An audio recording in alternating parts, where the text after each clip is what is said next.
Though we have all traveled many uncertain roads, we have always recognized something wasn't right. We searched high and low, yet our paths had never intersected. Our desire to seek truth, then to speak true, has brought us all together.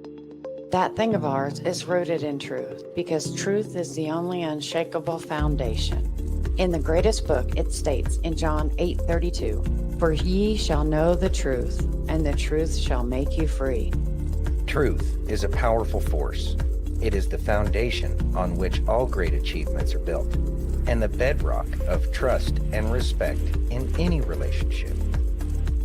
When we are rooted in truth, we can be confident that our decisions and actions are grounded in reality rather than in speculation or wishful thinking. The pursuit of truth is not always easy. It requires courage, perseverance, and a willingness to face uncomfortable facts. But in the end, the truth is always worth it. It allows us to make better decisions, to build stronger relationships, and to create a more just and equitable world. From politics and world events to entertainment and pop culture, we've got you covered. We'll explore our history and the stories that matter to uncover the truth that lies at the heart of each one. With our fingers on the pulse of the news cycle, we'll provide the insights and analysis you need to stay informed and engaged. As we stay rooted in truth and let the truth guide us in all that we do, let us be willing to listen, to learn, and seek out the facts, even when they challenge our own assumption or belief. Let us never forget that the pursuit of truth is not just an individual endeavor, but a collective one. Only by working together With honesty and integrity, can we build a better future for ourselves. And for generations to come. this is That Thing of Ours. How's it going, everybody? Thank you for joining us today on this Monday, 10th of February, 2025. I'd like to thank each and every one of you for joining us on Facebook, YouTube, Twitch, X, Rumble, and Build.net. And if you haven't already, please take a minute and give us that virtual hug. If you're over on Rumble or YouTube, hit that thumbs up. If you're over on pill.net, take that red pill. If you're over on X, smash that heart. And if you're on Facebook, you're our family. And it's been all weekend. You haven't had to push any buttons. So go over there and clickety click away and push those buttons. Yeah, we know y'all been waiting to push buttons. So here you go. Here's the reason. Really helps us out. Thank you very much. All right. Hopefully everybody had a good weekend. Hope everybody had a good weekend. I know Jenny didn't have a weekend. She had a week, Yeah. couple of days. Yeah. Anyways, but the weekend's coming up, Jenny. Her weekend's Her coming weekend's up. coming up. Yeah. Yeah. Anyways, hope everybody's doing good. I know that things are looking up. I don't know if y'all got duped by the Doge commercial crap like we did. Never get that time back. I know. Whatever. Still doing their games, but such is life. Got F. Clint in the house. Yo, what's up, F. Clan? Y'all were having a whole ass Well, conversation. that's why I start everything for you. There's Dawn. Dawn. How you doing, little lunker? There's Miss Jenny. Jenny! Watch out for the frogs, Jenny. Watch out for the frogs, Jenny. There's Mike. Hey, Mike, what's going on, man? There's Miss Colleen. Hey, Colleen. Hopefully Miss Steph is feeling better. She hasn't been feeling good all weekend. Oh, no. So Uh, hopefully she feels better soon. hopefully she will be. She's in it. Will feel better soon. Wow. All right. Well, it is Monday, so there's that. Jenny says she pushes buttons all the time. Just ask Christian. See, I know it because you're our family. You're our fam. We know what y'all do. Okay, so Mike says expecting 6 inches of snow tonight in Virginia. Yeah, keep that shit, Mike. Yeah, no, it's awfully cold here at 62 degrees. Yeah. Fabulous Las Vegas. Just rub it in, Santino. Rub it in. It won't be so fabulous come August, I know when it's 120. but we don't have to worry about 6 inches of snow. No, we don't. Not unless we go to Mount Charleston. Yeah, and even then they don't have snow this year because apparently we don't get rain or precipitation of any kind anymore. I know it's weird. So weird. So weird. You What else? ready? Yeah, I'm ready. Well, Let's do this. can you read that, please? Yes. People who are leaking ICE raid information should be arrested, prosecuted, and jailed. Let's listen. Is threatening to put anybody in jail who interferes with the operations in the future. Is that the way to go? Yeah, I mean, so these people are putting our agents and officers at risk by tipping them off or by being out there and interfering and impeding. So absolutely, with Department of Justice under Pam Bondi now, we know that we're going to have the support that we need from the DOJ to make sure that we can go after these criminals and lock them up. There's Steph. There's Miss Steph. We were just talking about you. How you doing, Steph? So thoughts? All right. So I know that I've heard lots of things where the illegals have been tipped off. There's been a lot of leaks. I know that Tom Homan was, very upset about that, and they found out who the first one was.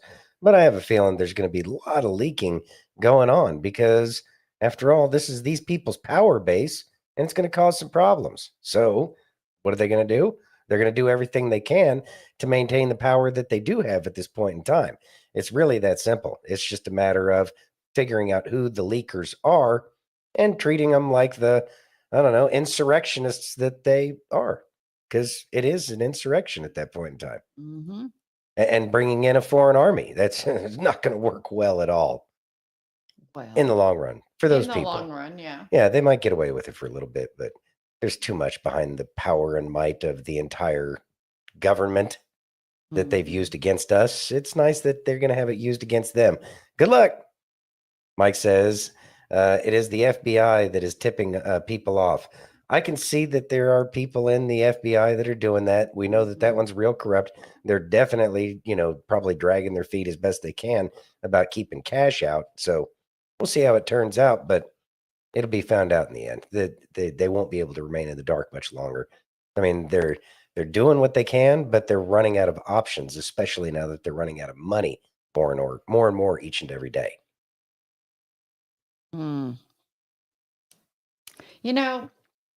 They're not going to keep cash out. No, they won't. And they're going to try their best to do as much as they can for as long as they can. But they know all Trump has to do is, what's that one thing? Which one? Where he can just appoint them. Oh, the recess appointments. The recess appointments. Yeah. So I don't know why they're playing games. But they're playing games because they're hoping that they're going to get some kind of a miracle. I know that's what it is. Oh. But when Mad Maxine Waters is, getting all mad in front of the Department of Education because she's not allowed in, that's pretty funny. It tells you how much power they don't have. They're recognizing it. It's going to take some time, but it is without a doubt, it's melting. Everything that they have is melting away. They don't have the ability for it anymore. I know. And they're just trying to maintain operations, but they've lost so much money between USAID, Medicaid, Medicare has been found out. Lots of money. How you doing, Carol? You ready? Yep. How about some Tucker? We could use some Tucker. Okay.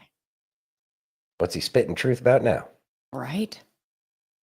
Last weekend, I had a meeting in a ski resort in the Alps, which is probably the most expensive town in the world. I was not there to ski, for the record, but the whole town is Ukrainian. All the visitors are Ukrainian, and they're rolling into Air Maze and dropping $1 million in an afternoon. All through Europe, you see this. The richest people are the Ukrainians. That money is ours. It belongs to me and you and every other American taxpayer. That's where it's going. Second fact, not guess, fact is the Ukrainian military is selling a huge percentage, up to half of the arms that we send them. Half. And I'm not guessing about this. I know that for a fact, not speculation. And a lot of us winding up with the drug cartels on our border. This is a crime, what's happening. Our intel agencies are fully aware of this. You tell me they're not profiting from this. Of course, you think CIA is not profiting from this? Yes, they are. Can't prove that, but I believe that. What they don't know this. I know this, but they don't know this. They know this. No one is saying it. Like, no American seems aware of this. We're sending these arms to Ukraine, hundreds of billions of dollars, and it's being stolen and sold to our actual enemies. Like, what the?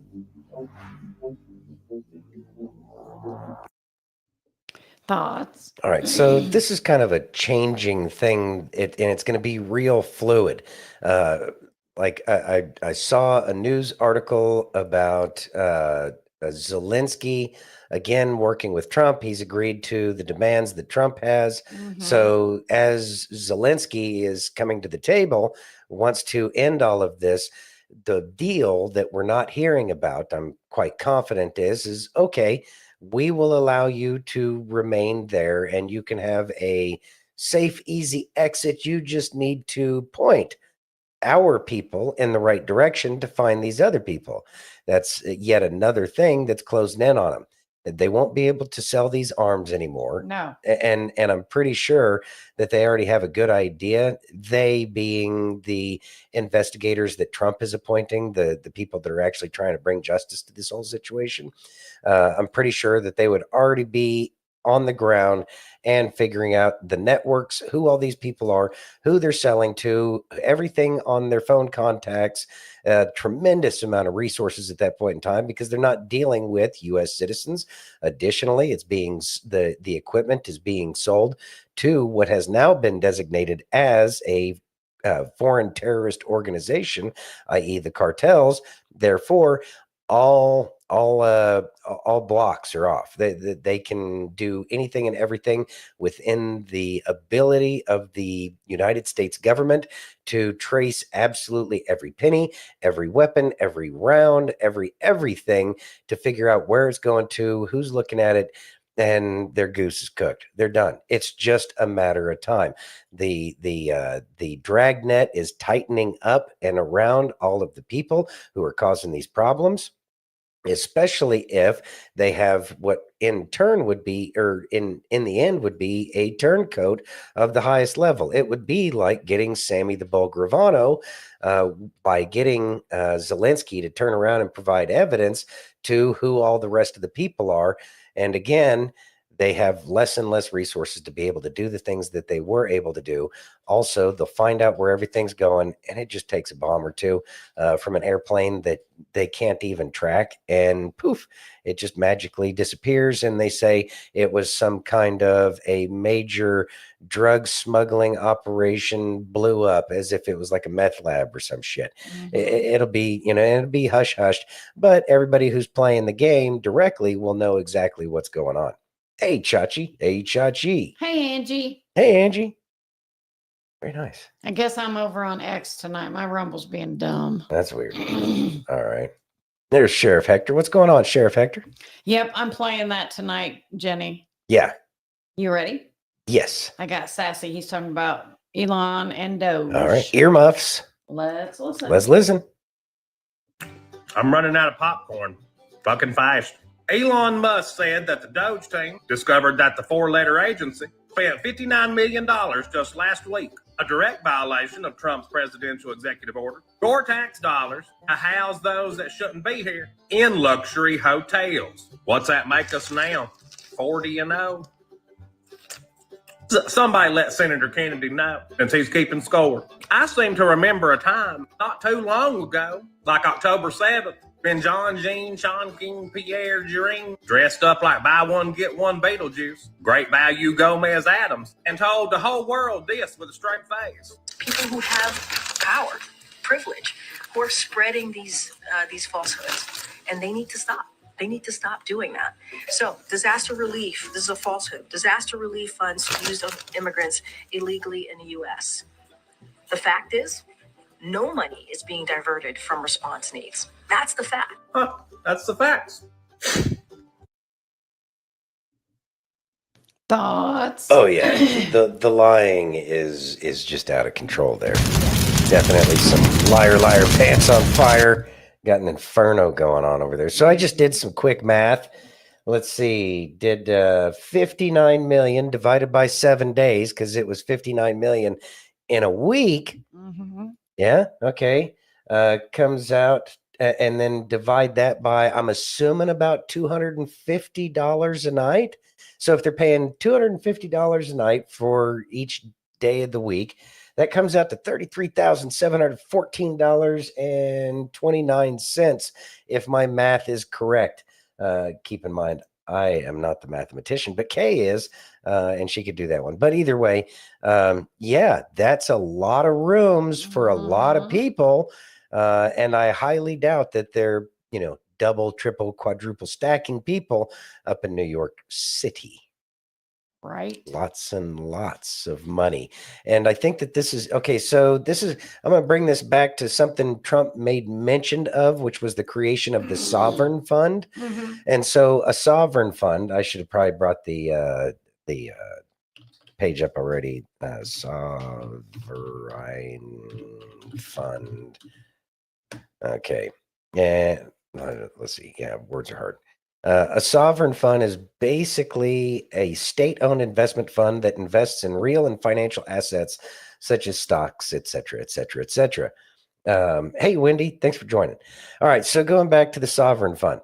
If these illegal aliens are being paid by the taxpayers of the United States to stay at fancy schmancy hotels, all within, I'm gonna assume New York City is what we're going with here.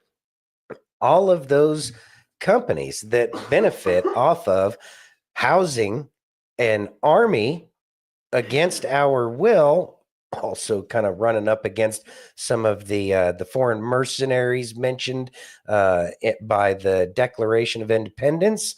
Yeah, that's one that could truly look bad for those who have been stealing our money. But what I can see happening is they're going to claw that $60 million back, and they're going to find out how long these places have been putting up the illegal aliens, recognizing that they have been housing the invading army.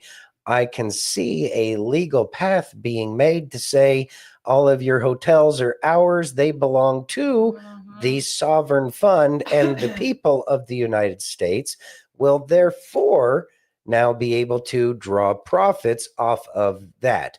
Kind of like the TikTok thing as well. How much money does TikTok make? So if all of that information and everything, yeah, if all of that information, everything, all the money that's made off of TikTok is owned by the United States, again, making sure that we don't have to have any kind of a internal kind of taxation system. I mean, we might all be living like Alaskans here sooner or later, where the government is paying us because we, the people, own all of these things that were a complicit party in the overthrow of the United States. Yeah. I can get behind something like that. And the fact that the sovereign fund was already set up kind of tells me that might be the direction we're going. Let's see. Mike says, if Doge knows which motels ICE should be on the way. Oh, yeah, that was another thing, a written article. I don't think of a video article.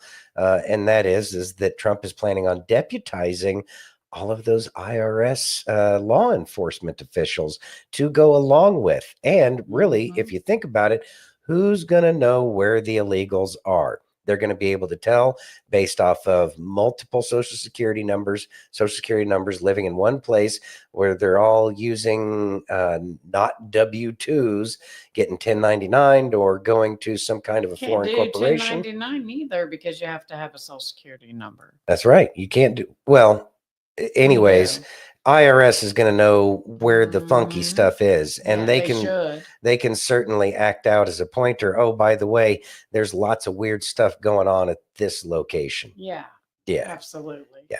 You ready? Mm-hmm. This is about Elon Omar. Let's listen. Oh, Ilhan Omar? Yeah. Okay.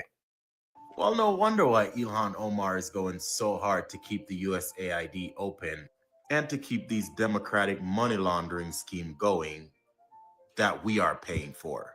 Because I done seen some chitter chatter about Ilhan Omar, and then I started looking into her. Come to find out, in 2018, Ilhan Omar had a net worth of $45,000. $45,000. And TikTok, before I go any further, please note, this is all Googleable. It's Googleable information. I'm not regurgitating anything mainstream media says. This is independent research by me from Google. It's Googleable source. Y'all put it on the motherfucking internet. But today, Ilhan Omar's net worth is $83 million. What? Let's keep in mind, Ilhan Omar is originally Somalian.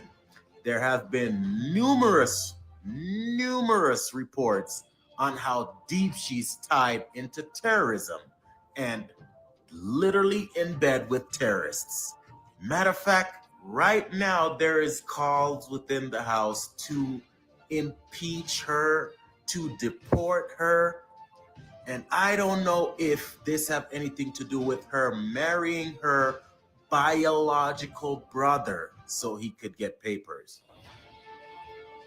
She married her biological brother so he could get papers.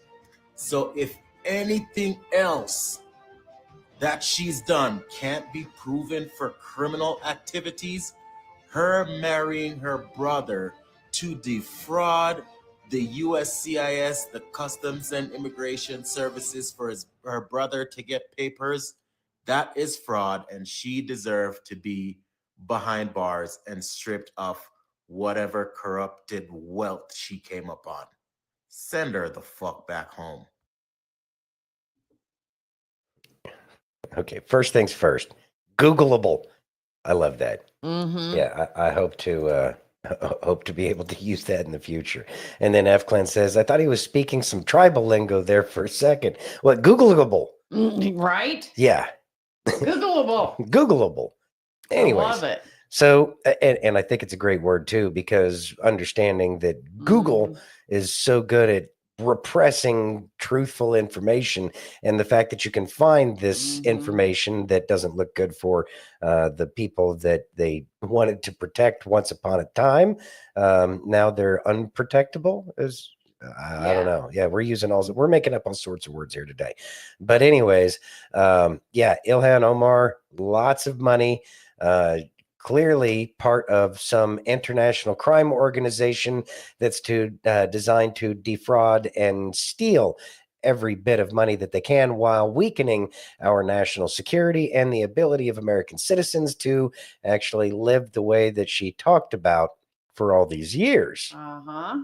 So, yeah, again, start with the socialist stuff first, and then we can go ahead after we redistribute all of the socialist stuff to the rest of the citizenry.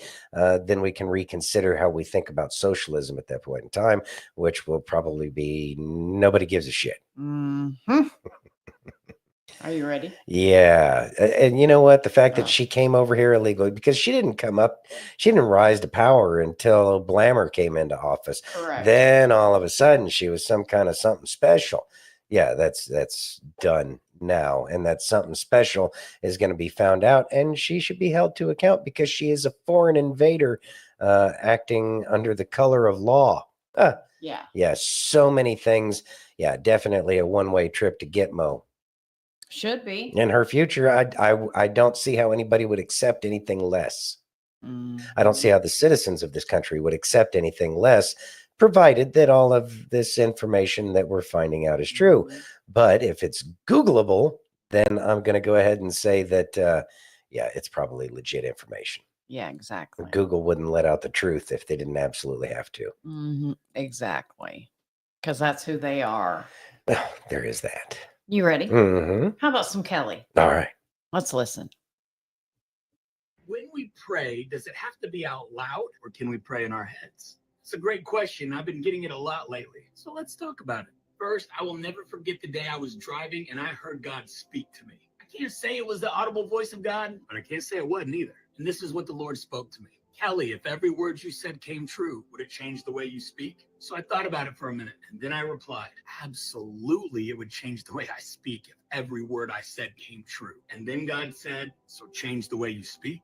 You see, I think sometimes we forget. Genesis 1:27 tells us that we were created in God's image. And how does God create anything? He speaks and it comes into existence. We have to understand that when we speak, we are creating too, because we're made in the image of God. When God speaks, the world has to come into alignment with what he says. Let that sink in for a minute. With every word you speak, you're creating the world around you. Are you catching how huge this information is? Look, the truth is, if you don't like the world around you, if you don't like the circumstances and the life that you found for yourself, I know it's not fun to hear, but you spoke it into existence. But the good news is, if you will start changing the way you speak, you'll change the world around you. And now I know what some of you are probably thinking. Yeah, well, I can't do that, Kelly. I'm just speaking about the things that I see. I'm not going to lie and pretend that things are great when they're not. I'm just acknowledging what's happening in my life.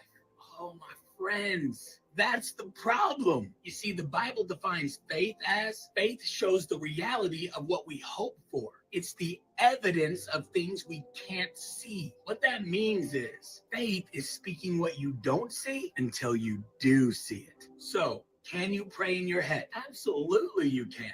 God is all about your heart. He hears you. He just wants to communicate with you any way possible. However, when you understand the power of speaking your words out loud, you should want to pray out loud as much as you can. Now, I've also heard this argument. I don't want to pray out loud, Kelly, because I don't want the enemy to hear my prayers. Then he'll know how to fight against me. Now, I'm not going to lie to you. That sounds like a pretty legit argument. But let's think about this for a minute.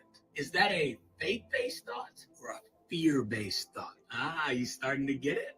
Saying I don't want to pray out loud because I don't want the enemy to hear my prayers is really saying, God, you're big, but my enemy is bigger. God, you are powerful, but the enemy is more powerful than you.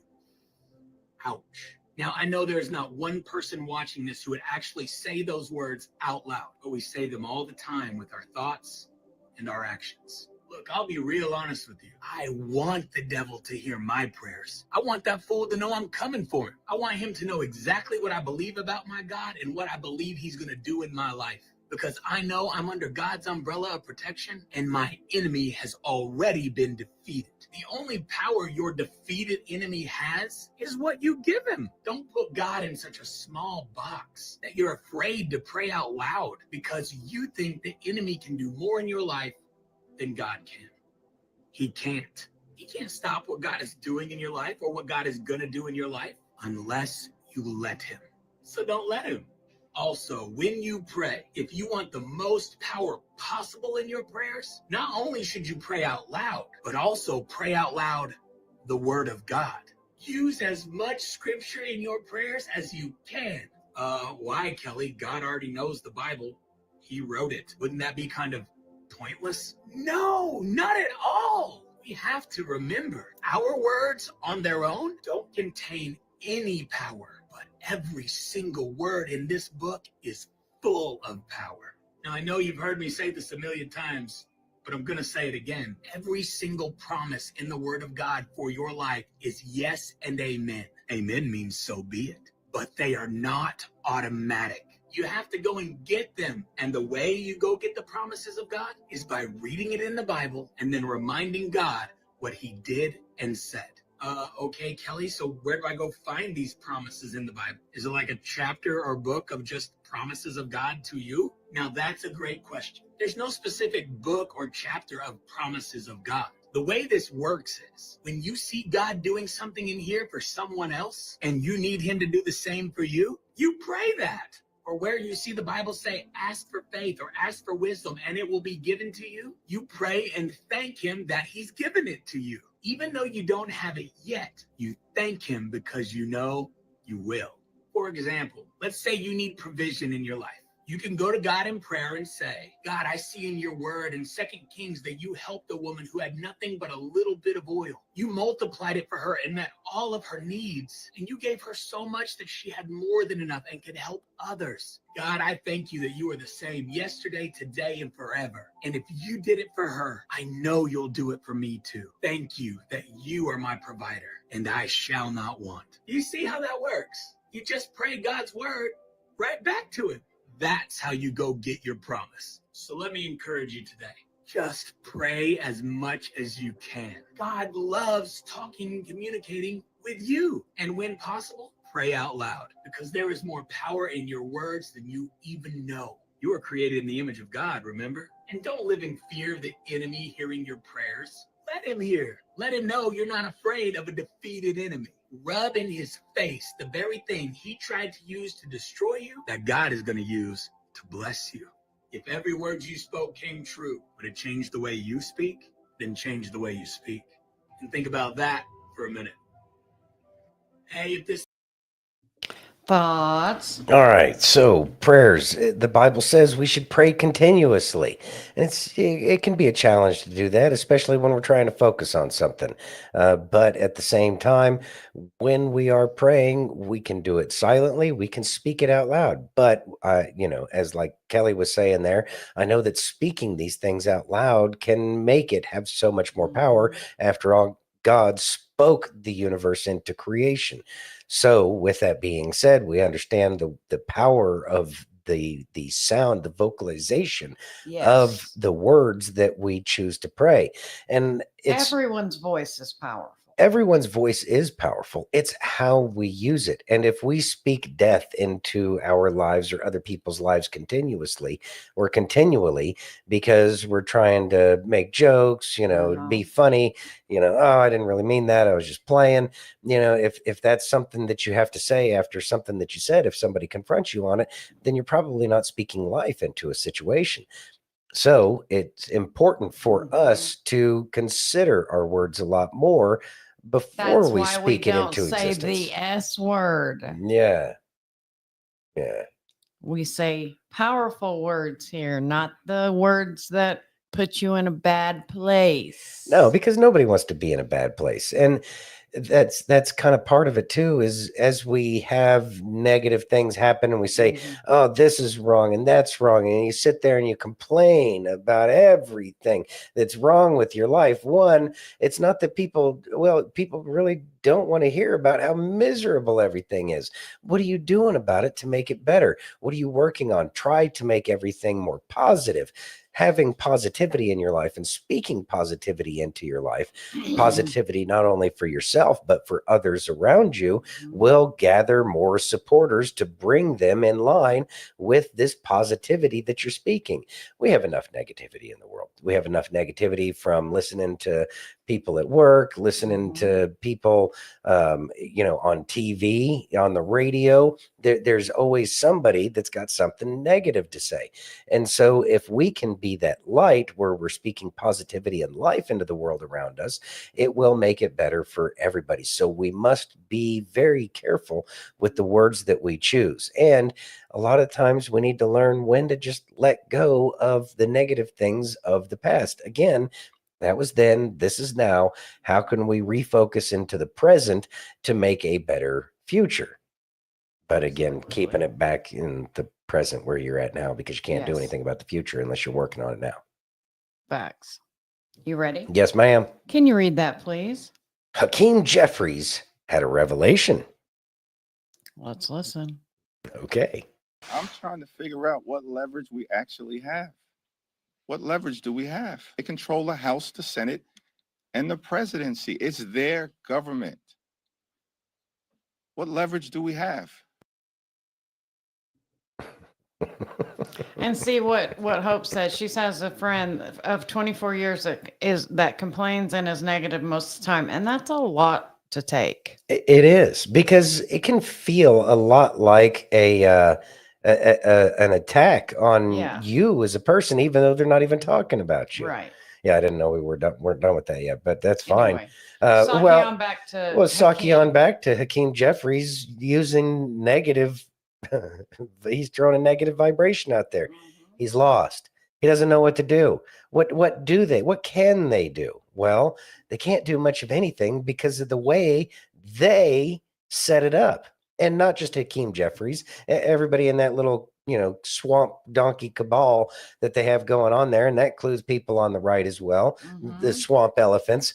All of those people have created this very system, and they're the ones who have made it possible for these kinds of big moves. They're the one who put all of these organizations underneath the executive branch. And if the executive branch has the ability to, well, we're not doing that anymore, well, I guess there's nothing you can do about it.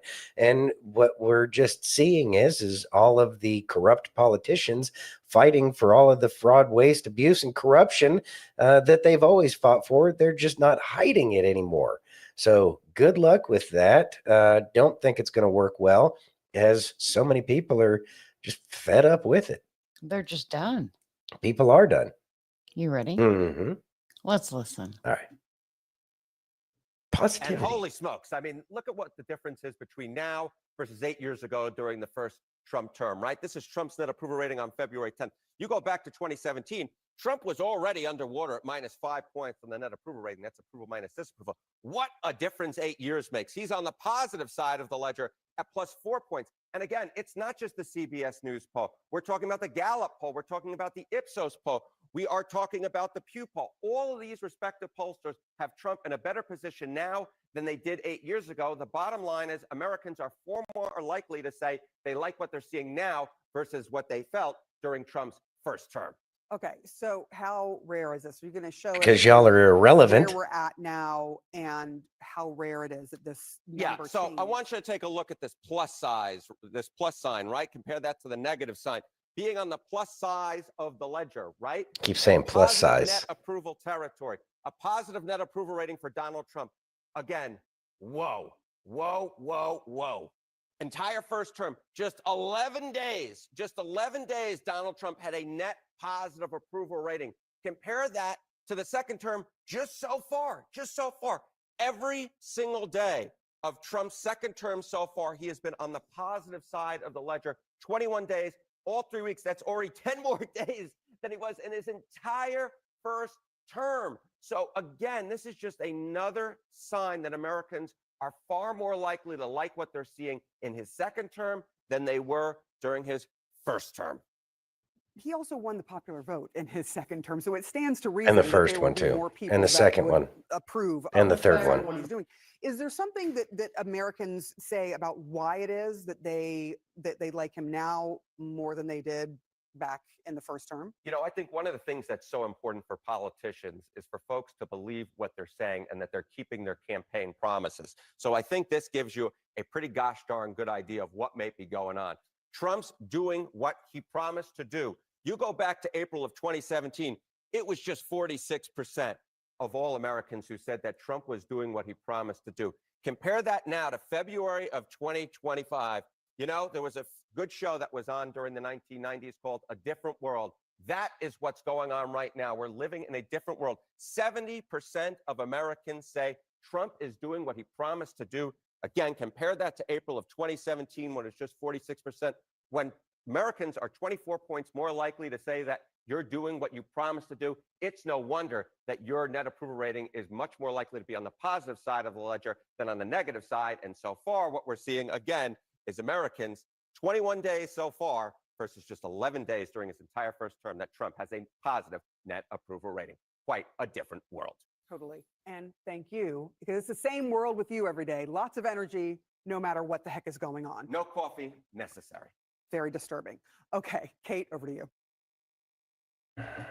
Thoughts? Very disturbing. So, yeah, the CNN, terrible, but still presenting the narrative from their perspective, Yeah. and recognizing that they really don't have a leg to stand on.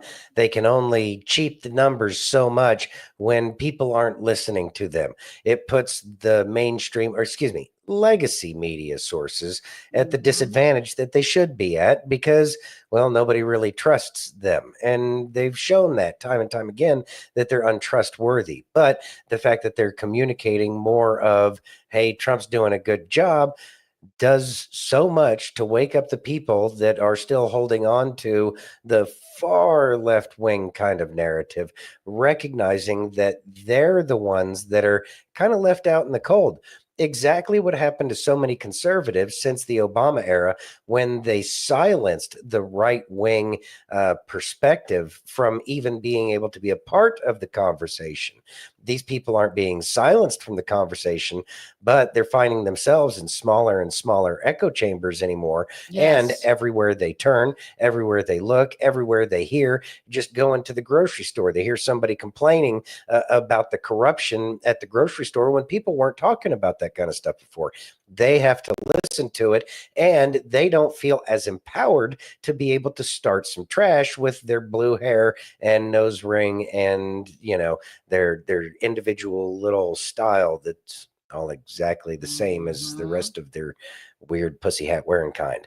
It is, again, the room is closing in on them where they won't be able to see anything but the truth compared to the lies that they are the ones that made everybody play along with before. And they just, it's part of the education process. They have to be out there alone so that way they will have the will to change. Even their old sanctuaries like CNN and MSNBC that nobody likes or cares about anymore. Yeah, I think Joe has more viewership than CNN does. I know. Which is hilarious to Yeah. me. So why isn't he getting that kind of advertising dollars? Just curious. I think you know the answer to that. Yeah, but- I think we all know the answer to that. Yeah. You ready? Yes. Can you read that, please? Here's a super cheery girl defending Elon Musk and Doge. Let's listen. We should.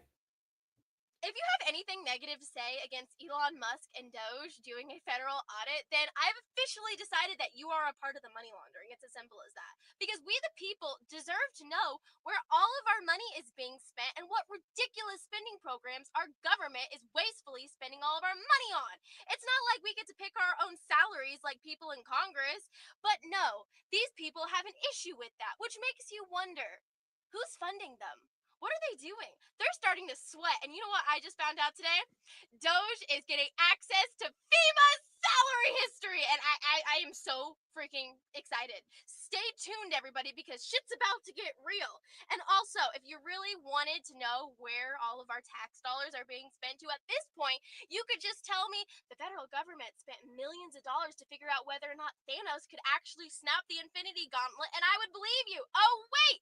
They actually did that. They also spent money on trying to do trans surgeries for various animals, torturing poor innocent beagle puppies, and spending $4 billion of U.S. aid on all kinds of stuff with a certain gray-haired man named Fauci. Excuse me. I'm so sorry. But anyway, I am so excited.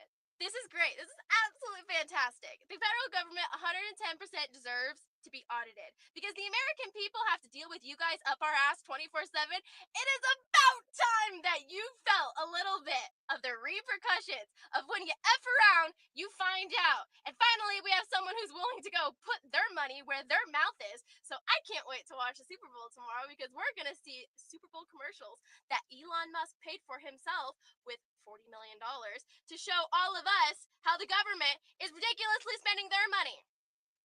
Oh, sorry, our money. Because, like hell, any of them actually have a real job. But anyway, this is so exciting. Thoughts? So cheery. Wow. That was a lot. Uh-huh. Anyways, yeah, well, she was spitting facts out there. That's a good thing. And sadly, she fell for the same thing we did, Yeah. which was got duped into watching the superb owl for way too long. Yeah, thank goodness we didn't keep watching. I'll never it. get that time back. And I should have known. We've gotten comfortable because we haven't been watching TV, really. And so, therefore, we haven't fallen for these kinds of tricks. But I guess if we're going to dip our toes back into TV land, then I guess we should go ahead and be a little bit more vigilant in terms of why we choose to tune into something, especially when they want people to watch something nobody cares about and utilize other people's name, for doing that. I wish Yeah. Elon would have said something, but Me too. he did have an advertisement, so he wanted people to watch his advertisement. With T-Mobile, And Starlink. and Starlink, Yeah. Skynet. Are you ready? Yeah, I'm ready. Can you read that, please? Brilliant breakdown of how Elon Musk is doing to government what he did to Twitter. Let's listen. It's exactly what needs to happen. I know. Let's listen. All right, let's debunk the New York Times. If you want to understand what Elon Musk is doing now to the federal government, all you have to do is look at what he did at Twitter. In October 2022, Elon Musk bought Twitter for $44 billion and molded it in his own image. He focused on mass layoffs, on reducing real estate footprint, and on pushing employees to resign so that he could cut back on payroll and real estate costs. Now he's taking those same tactics to the US government. Just look at the email that the federal government recently sent to its workers, offering them a buyout to leave the government. It echoed a similar message that Elon Musk sent to Twitter employees in November 2022 with the exact same subject line. Musk uses an approach to his businesses called zero-based budgeting. He's now started to use that tactic in government and say basically government spending needs to come down to zero and line items need to be added back one at a time. And some of the same people that Elon Musk used during his Twitter takeover are now being deployed to help cut costs at the federal level. So it's worth asking, how successful were Elon Musk's tactics in reducing costs at Twitter? While he's cut costs in slashing back budgets and reducing headcount by around 80% of people, corresponding revenue has also gone down. Its valuation per investors has declined significantly from the $44 billion that Musk paid for the company in 2022. And what happened to those who were late? They're very selective with their information. And the goal is to push a certain narrative to get you to think that what Elon is doing with the government is bad. But they say, hey, if you want to see what he's doing with the government, just look at what he did with Twitter when he took it over. So yes, he cut a bunch of staff that was unnecessary and he cut unnecessary cost down. If we apply that to the government, that means more taxpayer savings and more money for us to get our government out of debt. But that's not it. All they told you is that revenues have decreased. So let's go back specifically to what he said. Budgets in reducing headcount by around 80% of people, corresponding revenue has also gone down. Notice how he didn't say corresponding profit has also went down, because it hasn't. Notice how he also didn't tell you that there was an advertising coup against X. A bunch of platforms stopped advertising on there to hurt the platform since Elon took it over. But let's go back to profit. He didn't say anything about profit or EBITDA. Let's read this. Start at the bottom paragraph. In 2021, Twitter reported adjusted EBITDA of about $682 million and about $5 billion in revenue. That was the last full year before Elon took the company private. Now let's go to the top. X reported to investors 2024 adjusted earnings, basically adjusted EBITDA, right, of about $1.25 billion and an annual revenue of $2.7 billion. Investors said that that was a better picture than they had expected and that X's finances hit an inflection point a few months before the election. So even with advertisers working against Elon, the company now has less revenue, but produces more profit. And mind you, Twitter was a very, very, very left-leaning company. Over 96% of political donations from Twitter employees went to Democrats. It was a very left-leaning company. It was run by the left. So Elon took that company over, removed all the unnecessary pieces, and removed the people that would be harmful to the platform. Dealt with advertisers trying to destroy his platform, and still turned it around. Now it has more features than ever and is more profitable than it was when he took it over with less revenue. And like she said in the beginning, if you want to understand what Elon Musk is doing now to the federal government, all you have to do is look at what he did at Twitter. So now let's think about it. He cut the expenses at Twitter, which would mean he would cut the expenses for the federal government, meaning they would require less tax revenue from you and I. He then made Twitter much more profitable. If he makes the federal government much more profitable, that means more access to pay off our debts and then more access to provide services for the American people. Twitter has greatly benefited from Elon Musk, and our federal government will do the same. The less expenses our government has, the less tax revenue they need to collect from you and I. The less tax revenue you and I pay, the more money we get to keep in our pockets. And the more profitable the government is, the more they can reinvest back into the American people rather than just paying debts. Do not listen to these news outlets. Elon and Doge are doing exactly what we need. Thoughts? All right. So Elon Musk kind of, showing how it's done. And obviously those who receive their money from USAID as if they have any credibility whatsoever anymore is absolutely trashed. But we can go ahead and listen to them and recognize everything they say is a lie because it's exactly this is This is a perfect case to show exactly how they twist information to formulate the news that they want to be presented.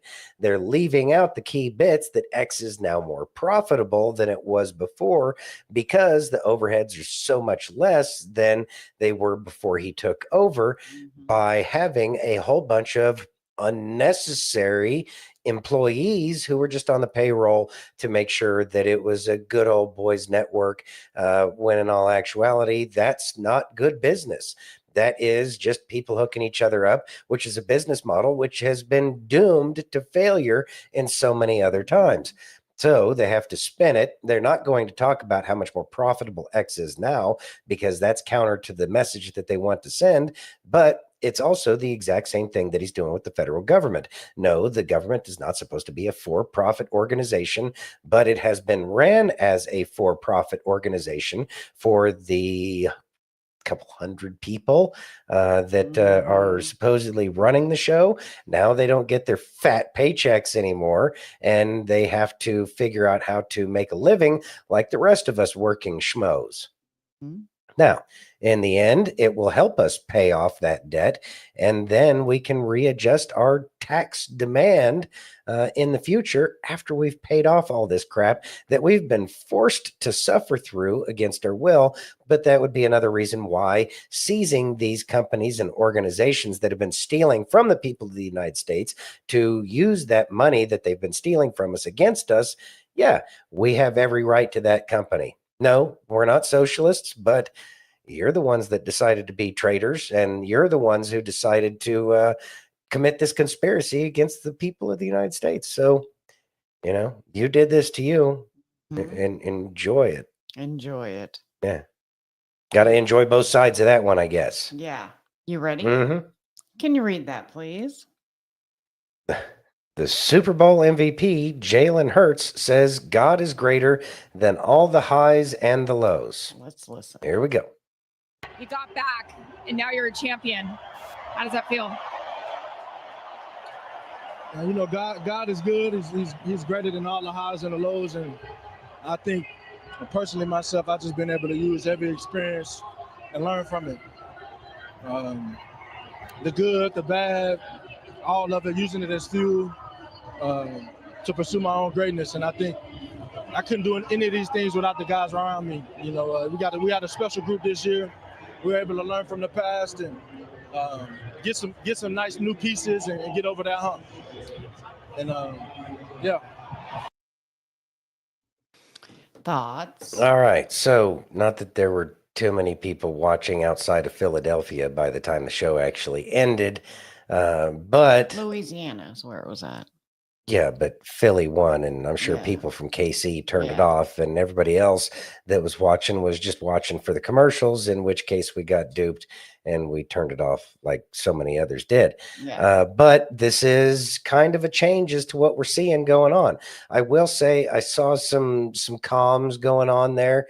Number 33 from the Eagles had a huge interception, and then there was a touchdown, and then a numbers 11 and 77 were celebrating in the end zone, and then everything that was going on with the Chiefs, and considering who's that person that supposedly sings? Oh, Taylor Swift. Taylor Swift, we know she's a witch. It's not very, quiet as to what she is and what she does. So it really was kind of good guys versus the bad guys kind of thing, whether or not people saw it. But it certainly looked like comms were talking about it's changing. And then with that ridiculous halftime show, do we have anything about that? I do. Oh, God. I do. We're going to get into that. I was so dedicated until the halftime show. Yeah, we'll get into that in just a little bit. Yeah. But are you ready? Yes. Okay, let's listen. This is very good. All right. People are going to be watching and want to answer this question is why Jesus? Why not Jesus? He died for us all. The book that stood the test of time from the beginning of time that talks about things that are going on in today's day and age and predicted it back then. I mean, why not? Come on. it's important to me every single day. It's not about football. It's just giving glory to God for being able to walk around and live my life, to have a beautiful family, to be able to have impact on others. And I'm going to use that stage and that platform, win or lose, to give glory back to him, to hopefully bring others closer to him, and that they can have the same love for life that I have because of that. As someone that's on the fence with the whole idea of Jesus, what would you say to that individual? Why Jesus? At the end of the day, he's the only way. He's the only way. He's the truth and the life. And there's a lot of other religions that will tell you to do, and Jesus says it's done. An easy 2 words is that he's better. Jesus is better than football. Jesus is better than anything else you have going in your life. He's just a better king, a better leader, and he loves you more than you could possibly imagine. Yeah, man. Faith is always the first and foremost in everything I do. The two most important women in my life wouldn't be here without having faith, without God, both being cancer survivors. And so, yeah, I've been rooted in me since I was a kid. Regardless of where you're at in your life, the fact that God came down, took on flesh, and died for our sins, I think that's the biggest thing that I take away, and I hold near and dear to my heart every day when I go out and I make decisions for my family, when I play football.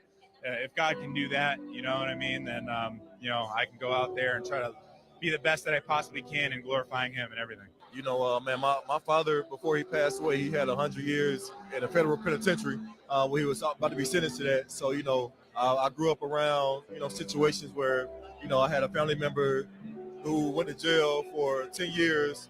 So, I would say, man, always believe, because you never know why you're in that situation or why God put you there, and everything happens for a reason. So, just know that. Why Jesus? Looking at his example, you just feel so very overwhelmed with gratitude for who he was, what he did, and who he still is. And just so very thankful for all those in my life that have had an impact on me and continue, and we're ever growing, right? I mean, we're instructed to grow in the knowledge of grace and continue to grow as we walk in this life. And that's what comes to mind. Thoughts? All right. So, obviously, there's going to be people of faith on both teams, but I think that the whole Travis Kelce, what's her face thing is overriding a lot of that. Patrick Mahomes seems like a good guy. President Trump pointed him out specifically in his pre-game little interview there. And obviously President Trump likes him. But at the same time, it's the problem that needs to be addressed within the Chiefs. And the Chiefs are an amazing team. They've been, kind of like not much of a powerhouse for so long. It was nice to see the Chiefs hit those heights, but they got some cleaning up to do. But it looks like there's a solid foundation over there, and that's great. And then the fact that the NFL is allowing these conversations, which haven't been allowed, i.e., see Tim Tebow just a decade ago. We've come a long way, and that's important. And I wouldn't be surprised if the NFL isn't telling people that, hey, you need to start talking about Jesus and God, because they've been losing viewership for a long time. They are not much different than the mainstream media. I know I haven't been watching professional sports for a long time because it just seems so fabricated. And really, what does it do for me to sit around and watch somebody else do the things that I once used to enjoy when I was in my youth, kind of thing? Yay. But keep going, and maybe it will reinvigorate America's love for your sport. Probably should just be more inclusive to every other town out there. I know. Not just the major big cities, because everything's a big city now. I know. You ready? Yeah. Can you read that, please? Language warning. Americans are pissed about where taxpayer funds are going with tax season upon us. You ready? It's funny how that's working out almost as if it was done by design. Yeah, I know. All right. Let's listen. Let's listen. Sorry, I apologize for the way I look. I just worked all day. I run my own cleaning business. I am the sole cleaner. It is me. I do everything. I work my ass off to be able to provide for me and my husband. Our kids are grown, moved out. It's hard, you guys. It's hard to want to continue to do what we do. My husband has a business as well, and pay our taxes to a corrupt piece of shit government It's hard. It's really hard. We owe a big chunk at the end of this month for last year's taxes. A big chunk. Tens of thousands of dollars. A big chunk.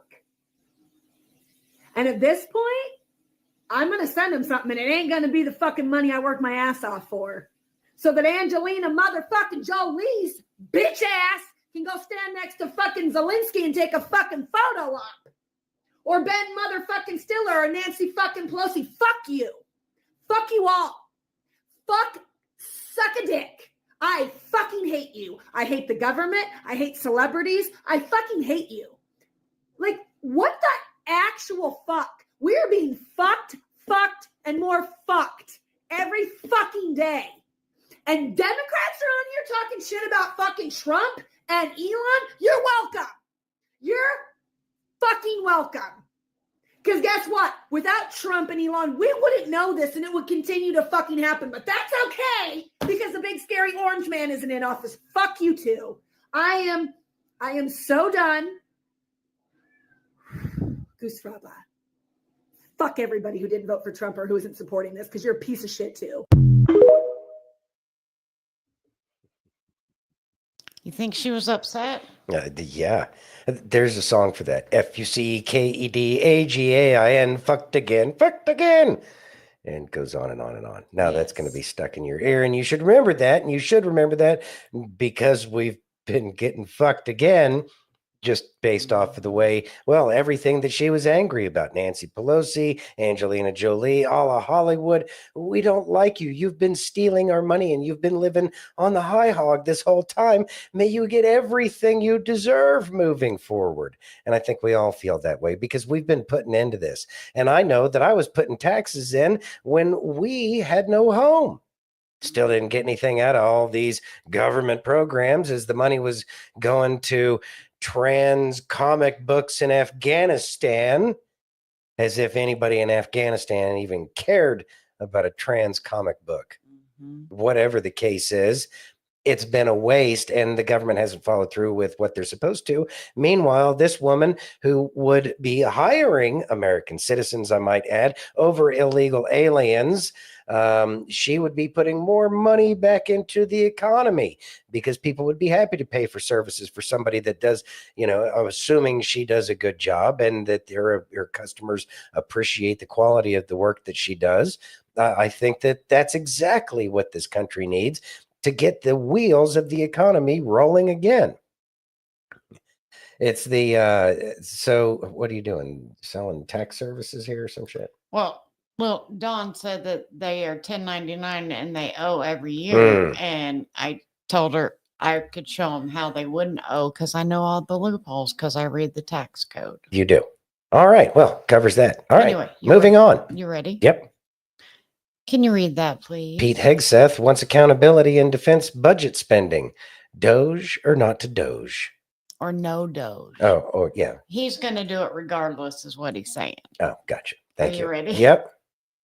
The president is right. He's setting the pace. And he is also correct that American taxpayers deserve to know exactly how and where their money is spent. The fact that I have to commit, Maria, to an audit being done in 4 years is bad enough. The Pentagon should be able to pass a budget right now. Thankfully, the Marine Corps has passed a clean audit for 2 years in a row, and I applaud them. But that needs to go across the entire department. So that will be a focus.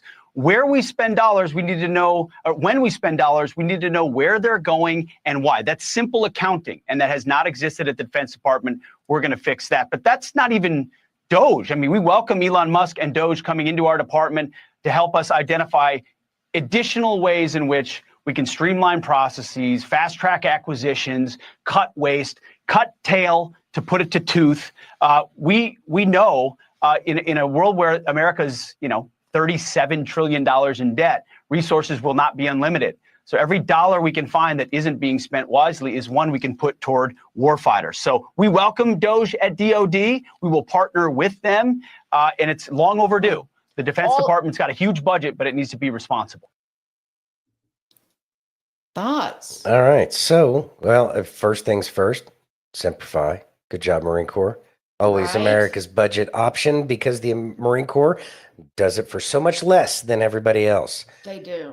That is the design of the Marine Corps, and yet another reason why the Marine Corps deserves to continue to be around despite all the Democrats' swamp donkeys' efforts to try to shutter the Marine Corps. And if you don't believe that one, do the research, because they've been trying to get rid of the Marine Corps forever, but there's a reason for that, which is to protect the Constitution of the United States, and most Marines care about the Constitution more than anything else.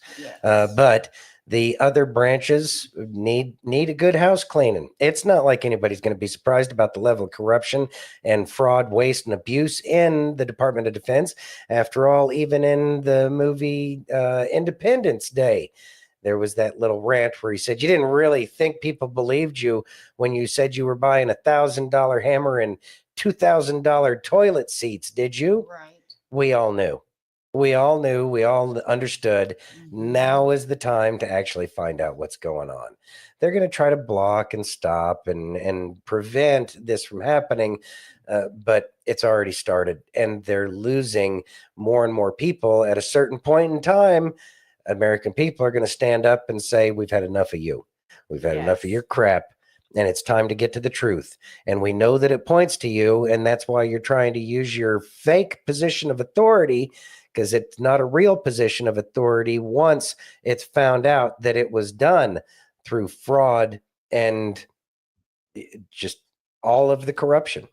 It is. And you've joked for years now about they should all wear NASCAR jackets so that we so know many people have, who is paying for them. Mhm. But honestly, we know that they're just all corrupt to the core. Oh, yeah.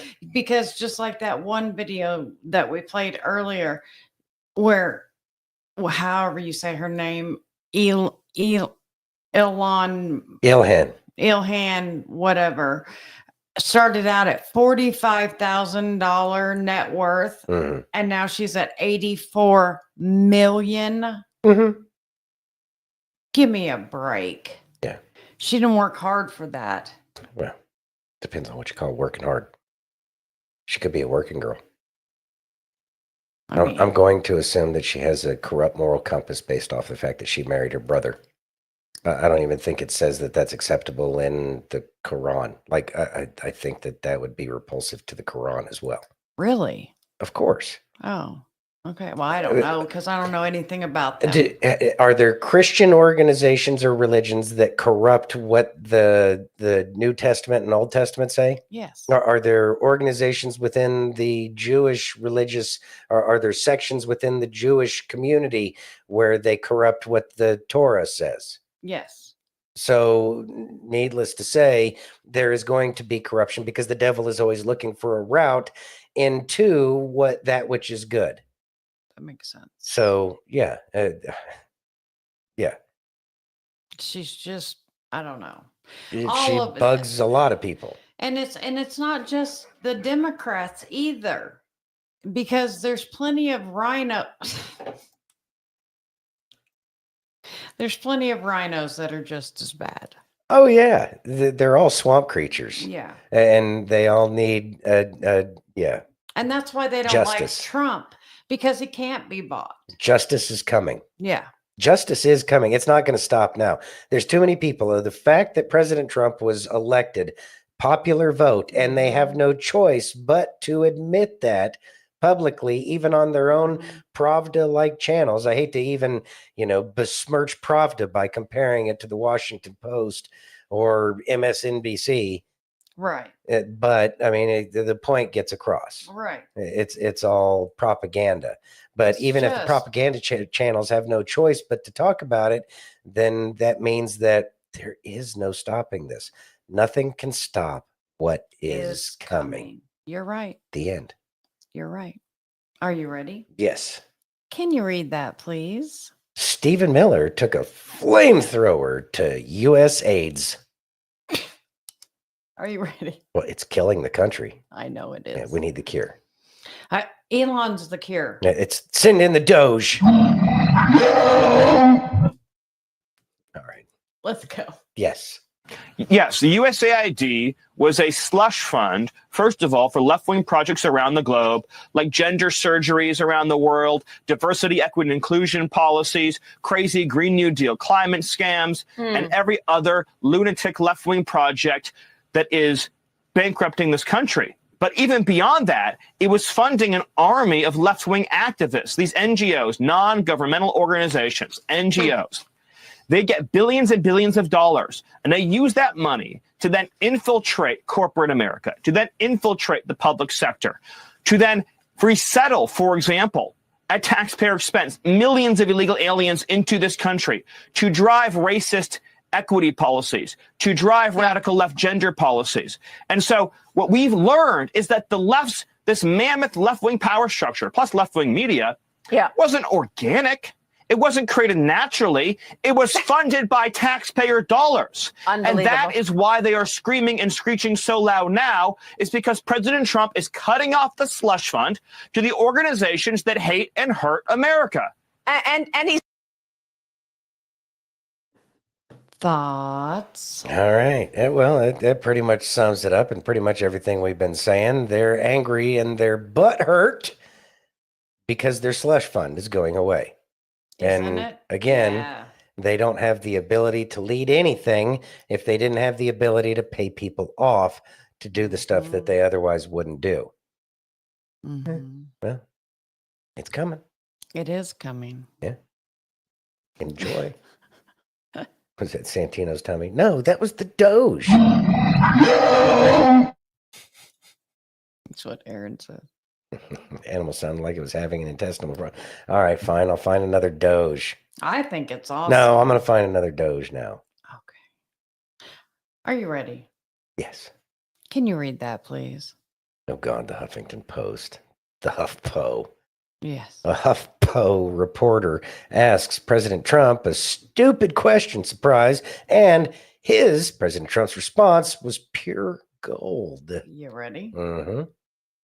Vice President suggested that if the Supreme Court rules in a way that you don't like, they can just enforce it by themselves. Do you agree with that? I don't know even what you're talking about. Neither do you. Who are you with? Up close. Who? Up close. Oh, no wonder. I thought they died. Are they still around? I haven't read them in years. I thought they died. All right, go ahead. Who else? Thoughts? I couldn't even hear the question over the airplane noise, but He's something about the Supreme Court, and if they don't agree with something he wants, will he do something? I couldn't hear all of it, and I listened to it like 6 times. Yeah, but whatever. just the stupidity of the question. what? Okay, and it's President Trump saw it coming. He's so much smarter than the ability of this little mockingbird paid asset. I guess. I don't know if you can call somebody that stupid an asset, but whatever. That liability that we've been paying for with our tax dollars doesn't even know how to trip up the president, because he was trying to do a leading question to get President Trump to communicate on something based off of a false narrative that they created. And President Trump saw that, and he just kind of sidestepped, dance around all the little landmines. President Trump knows how to dance through a minefield. They just don't know how to lay the mines any better than they do. They don't. And so, yeah, that's why. And of course, the Huffington Post more than likely is defunded now, because who's actually going to pay for that thing? I think we have more. I think there are still some people who will, you know this, but not very many. Yeah. And at a certain point in time, they're going to have to close their doors. They will. Just like the New York Times. Yes. I don't know if anybody's even going to save it. Is it even worth saving? I don't think so. I don't think so. I mean, the at same all. family's owned it forever. I don't know, maybe a case could be made if you get it for a bargain basement price. Any of them, really. Yeah, I don't know if any of them are worth it. No. Really? It's easier just to start up something new and buy their crap after they go bankrupt. Yeah. Yeah. You ready? Yeah. How about some Craig? Okay. Let's listen. No one but you controls your attitude. No one but you. And I've discovered that almost always you can find whatever it is that you're looking for. If you're looking for a reason to be offended, you can be easily offended. If you're looking for a reason to be afraid, you can be afraid every day. If you want to be bored, you can be bored. But if you wake up looking for a reason to be thankful, and wake up looking for a reason to rejoice, and wake up looking for a reason to know that your life matters to God and that He will use you this day, then you can find exactly what you're looking for. Thoughts? You'll find what you're looking for. It's actually Henry Ford, and I know he's a Nazi, here he was, and doesn't mean that the wisdom that he shared wasn't positive.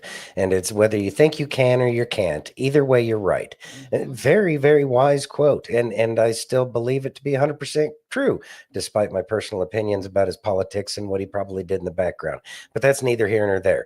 What we're actually talking about is what you put out to the world, and you are the one putting it out to the world, the things that you like or don't like, and when you're talking about them, you will bring it to you. So what do? We focus on the positive. We focus, and if we don't like what's going on in the here and now, in the present, then we need to change our focus, change our minds and our thought process, and put our energy into something that we would rather see in our lives. And when we put our energy into something we would rather see, we're already in that state of, getting what we would like to have in our life, because that's what we are focused on. So we put our energy into it, our mood gets better, and we're working towards that goal in the end, therefore not dealing with the things that we don't particularly want in our lives. Now, I mean, if your plumbing blows up in your house, you're going to have to deal with it. But it doesn't mean that once that is taken care of, that you can't refocus on the creating the positive that you want. So much of our life is created by what we put our attention in. So you need to ask yourself, are you in a positive mental frequency? Yes or no? No. What do I need to do to focus on something that I want? That's going to be helpful.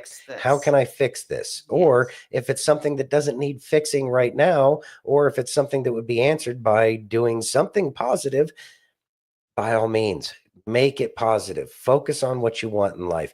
And you need to catch yourself. Am I going down in the dumps, emotionally? Is my energy frequency and vibration going down? Not today. That's not going to happen. We need to fix it. And that's what you got to do. And it may be difficult, but it is a practice that is exactly what we should be doing. Because when we're focused on those negative things, then we are, okay, I'm going to repeat myself, bring it back to us. So that's why it's imperative that we put to God and the universe what we want. Okay, I'm done rambling. I don't think you were rambling. I was getting there. I was like dancing on the edge of rambling there. I didn't think so, but okay. I could feel it coming. It felt like a ramble. Are you ready? Yeah. Can you read that, please? Yes. All right. Christy Nome handles hyperventilating Dana Bash, who was suddenly privacy focused thanks to Elon Musk. Let's listen, because now all of a sudden privacy is important. Yeah, now all of a sudden these communists want to care about privacy. Yeah. Yeah, okay. You ready? Yeah, we told y'all about that years ago. You didn't care then, so we don't care about you now. Facts. Let's listen. Victims. Have you authorized Elon Musk and his team to have access to Americans' personal data that is housed inside DHS? Yeah, we're working with them at the president's direction to find what we can do to make our department much more efficient. So I think it's important. This is essentially an audit of the federal government, which is very powerful and needs to have happen. That agency, and one of the things I've been very clear to the appropriators in the Senate and the House is, please give me the authority to reprogram funds. There's right, funds but that's that are different from him having access to personal data that is housed. The president has authorized him to have access. And you feel to that, comfortable? So absolutely. I remember a time when Republicans were very careful about and worried about the government, particularly unelected people. Well, we can't trust our government anymore. Having access to personal data. Yeah. Oh, absolutely. You are the government. Yes, that's what I'm saying, is that the American people now are saying that we have had our personal information shared and out there in the public. Elon Musk has access to it. Yeah, but Elon Musk is part of the administration that is helping us identify where we can find savings and what we can do. And he has gone through the processes to make sure that he has the authority You're totally the president has comfortable with granted it. him. I am today by the work that he's doing by identifying waste, fraud, and abuse. And his information that he has is looking at programs, not focusing on personal data and information. Not focusing on it, but he No. has access to it. We'll be continuing to talk to him about what all he has access to. But this audit needs to happen to make sure that we are going through a process that adds integrity back into these programs. And people's personal information has been out there in these caseworks that have been closed for a long time, that people are getting responses now that they haven't had before. Last thoughts. It's an audit. Surprise. It's funny how this newscaster is worried about them finding stuff. But okay, let's go off of data, right? Let's go off of people's personal private data that they're concerned about, as if we don't all have numbers, and so people have to be unmasked. And I highly doubt that Elon Musk has the ability to unmask anybody's name when it comes to like what the AI computers, because it's not Elon Musk and his band of gay raiders or whatever it is that's going on there. The merry men. Well, I'm trying to think of Robin Hood and his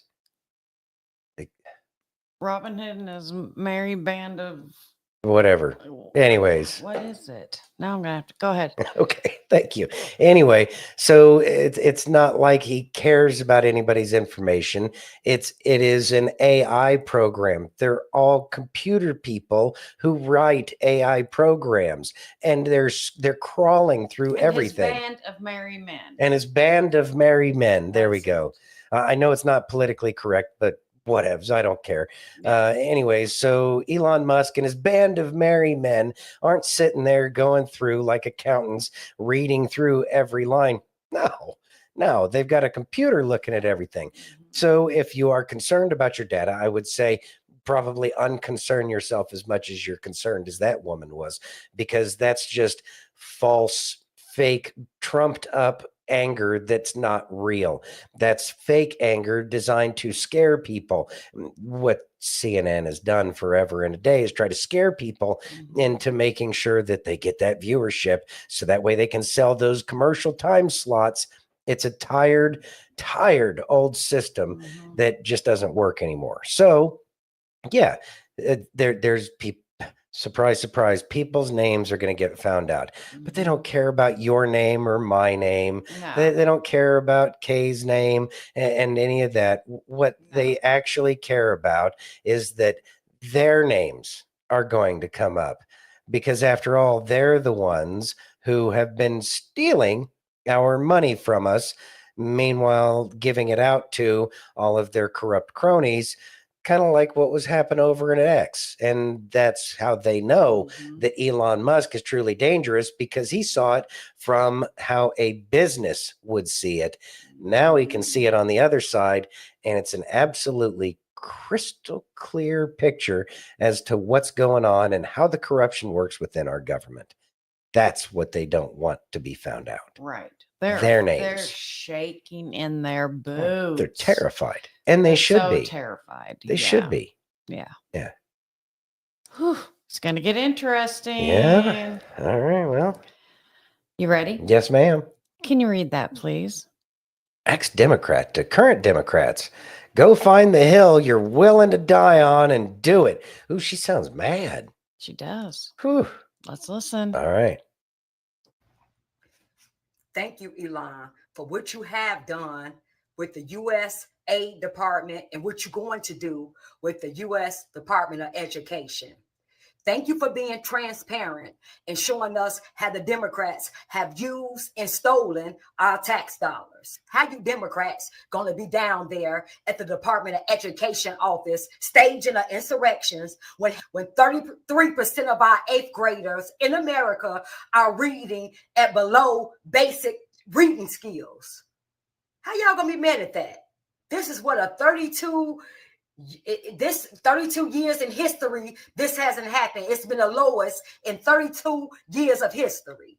And y'all down there staging an insurrection because y'all mad at Elon because he getting ready to show us, because he is showing us all the money y'all stole and all the money that y'all, all of our dollars that y'all done just sent away and just did what y'all wanted to do with our money. At this point, the Democrats they are a dying party. I'm so embarrassed to even say I was ever a Democrat. Lord Jesus, I am so glad you opened my eyes to this evil, disgusting problem. And thank you, Elon, because the Democrats, because they on their last breath, thank you, because you getting ready to put the nail in the coffin. We're showing us all this ridiculous spending they've been doing and stealing. So, Democrats, I told you, I'm going to make it with Brandon Johnson and Pritzker. What they are doing in Chicago, I'm going to make it my business to destroy you all. So, with y'all last dying breath that Elon getting ready to take from you all, whatever woke, anti-America hill you all choose to die on, go die on it. You all have many of them. You have the anti-America immigration hill that y'all choosing down. Y'all can go down that one. Y'all have that that LGBTQ transgender whatever hill y'all can choosing to die on. Go down that hill. It's multiple hills that you all can down, that you all choosing to down on. So go down one of those hills and leave us alone. All this crying, all this staging insurrection and all this stuff, we tired of it. The American people have spoken. We're getting exactly what we voted for. We're happy. We're excited about what's to come. So leave us alone. Stop whining, stop crying, and go die on one of those many hills that y'all choosing to do it, and leave us alone. Thoughts? All right. Well, first of all, I loved her hoodie. Chicago flips red. Yeah, that was nice to see. Mm-hmm. And I know we've been getting told that Chicago's been turning for quite some time now.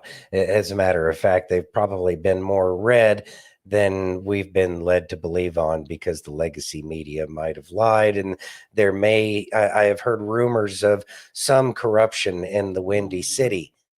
After all, it's not because of the wind in the city that gave it its name. It was because of the windbags that have run it for so long. Yes. But people are sick of it and they don't care. And people are going to get more and more angry and upset about how corrupt it's been, because we've all suffered because of the very few who have felt that they deserved it more than we did, because they were more treacherous as opposed to actually being a citizen, because they felt they were more equal than the rest of us. Yeah. Yeah. They thought that they could do it all. Yeah. They thought they could.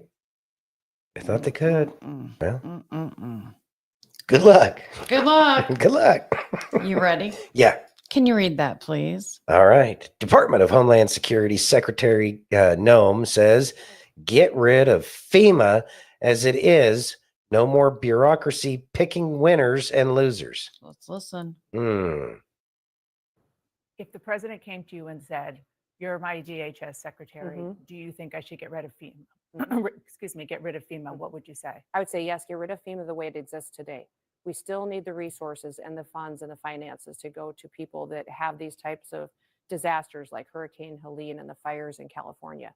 But you need to let the local officials make the decisions on how that is deployed, so it can be deployed much quicker, and we don't need this bureaucracy that's picking and choosing winners. Thoughts? I would say that it's not just bureaucracy picking winners and losers. They've been picking who gets to live and die, if we're going off of what happened in Lahaina, if we're going off what happened in the Carolinas, East Palestine, Ohio, et cetera, et cetera, et cetera. There's a 4-year-long list of people where FEMA has been picking those who live and die. Like they think they're Judge Dredd or something. I am the law. Yeah. No, you're not. As a matter of fact, you are a corrupt peon. It belongs to, and I'm sure all of you Marxists would understand, you are the useful idiots that they've been using to push their agenda, and we don't like you either. Yeah. over it. You've already gotten everything that you should ever get from this country if you get to keep any of it to begin with. Yeah. We need to not accept an acceptable solution from and a solution that they would feel comfortable with, because they didn't care about your comfort. They didn't care about my comfort. They didn't care about anybody even being able to survive. They're going to fight hard because they know in the end, it could be their very demise that they're fighting against. So yeah, defund all of it. All of it. And then we can reconsider. Mm-hmm. But we got to pay our bills off first. Well, yeah. But then again, the people that we've got to pay the bills off to kind of forced a Federal Reserve down our throat that the people never wanted after Jackson fought off the second bank of the United States. Yeah. You know, who do we really need to pay back? That's what the rest of the world needs to worry about. Jenny says, replace FEMA with the Amish. Boy, isn't that the truth? That's a tremendous resource that we could all learn from. Yeah. You ready? Yes, ma'am. Can you read that, please? Do the wheels on the bus really go round and round? You ready? Yes. Let's listen. All right. It's been what? It's been like 2 weeks. I mean, 2 weeks. I'm done. You want to talk about regretting your vote? In 2 weeks, I went from the highest high to being unemployed. Lost my job last night, got a phone call. The repercussions of what Elon Musk are doing with the USAID has real repercussions for real people. For the last 7 years, I have been a shift lead on Project Bus, where we studied to find out if the wheels on the bus went round around or not. And all of a sudden, Elon, who's not even elected, gets in, and I'm out of a job. What do I tell my family? What do I tell my kids? This isn't a joke. This USAID stuff is not a joke, man. It's affecting real people. And the worst part is, what if we never figure out? What if we never figure out if, in fact, the wheels on the bus do go round and round? Does nobody care? Thoughts? If we don't know, how is Kamala supposed to give us so many of her intelligent quotes that she gives us? I know. Wow. But, I really feel for the people who've lost their livelihoods because of stupid shit that nobody ever cared about to begin with. I thought you'd like that one. Yeah, I've been seeing, I haven't seen that one, but I've seen some of these videos talking about, they lost their job at USAID doing nothing. Yeah. Yeah, I know. The daughter was getting a good kick out of that. Tell your kids stop laughing. You ready? Yeah. How about some Amy Groschel? Oh, really? Yes. Nice. Let's listen. All right. In marriage, you have two imperfect people that hopefully know the Lord and are growing towards Him. And so humbling yourself, continually laying down all the pride and all the selfishness and everything that, and all the fear, just laying it all down and starting with you, knowing that it does take two. But as far as it depends on me, I don't want to be a factor in our marriage, going the distance and being healthy and strong, working to build trust when I've lost trust or vice versa. And I think grace, the grace of God that was given to me, that I can love from a place of grace when Craig not meeting my expectations, because I know I don't always meet his, and understanding that we've both been rescued, just miraculously rescued from our sins and brought into a relationship with God, that the grace of God can cover that multitude of sins, and you can start to heal any marriage from there. It can be so difficult, and we just acknowledge that there are many marriages that are hurting and hanging by a thread, and it does take two, and there's always hope. that there is nothing that's impossible for our God. Thoughts? Very true. Kay and I had pulled so far away from each other, and we're still working on our relationship. And it was both of our faults as to why it had gotten to where it had gotten. We allowed everything else to get in between. And it happens to so many marriages because we've been wrapped up, and we have to give everybody forgiveness and grace through this as we try to move forward. And that is as we recognize what society was built from, what it was being built toward against anybody's will. And we have to accept our own responsibility for not focusing on the things that have been important this entire time. We are blessed with the significant other that we've been given. Whether or not we choose to accept that, we have to understand that that person is there for us just as much as we are there for them. And so as we move forward, and I can speak to this specifically for Kay's and my relationship, and that is it requires work, and it requires work on both of our parts. Yes. Yeah, very hard work. You know, I may be perfect and she isn't, but it doesn't mean that I don't give her forgiveness. Okay, well, it sounded funnier in my head. But anyways, we do need to work hard for each other and for the gift that is the relationship that we do have. And it's something that we should all work hard towards because, you know, we have history with each other. We understand so much about each other, and we can help each other so much more than we have been. So we need to double down on the relationships that we do have because they help us grow as long as they're willing to work with us. And if they choose not to work on the relationship, that's on them.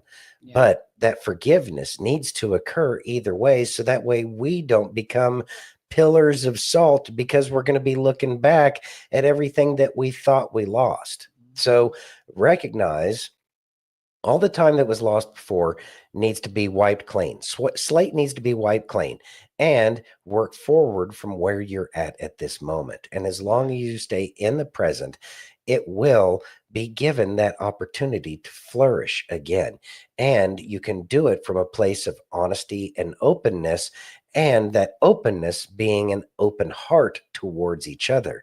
Remember, when a couple is yelling at each other, it's not because they can't hear with their ears. It's because they can't hear with their heart.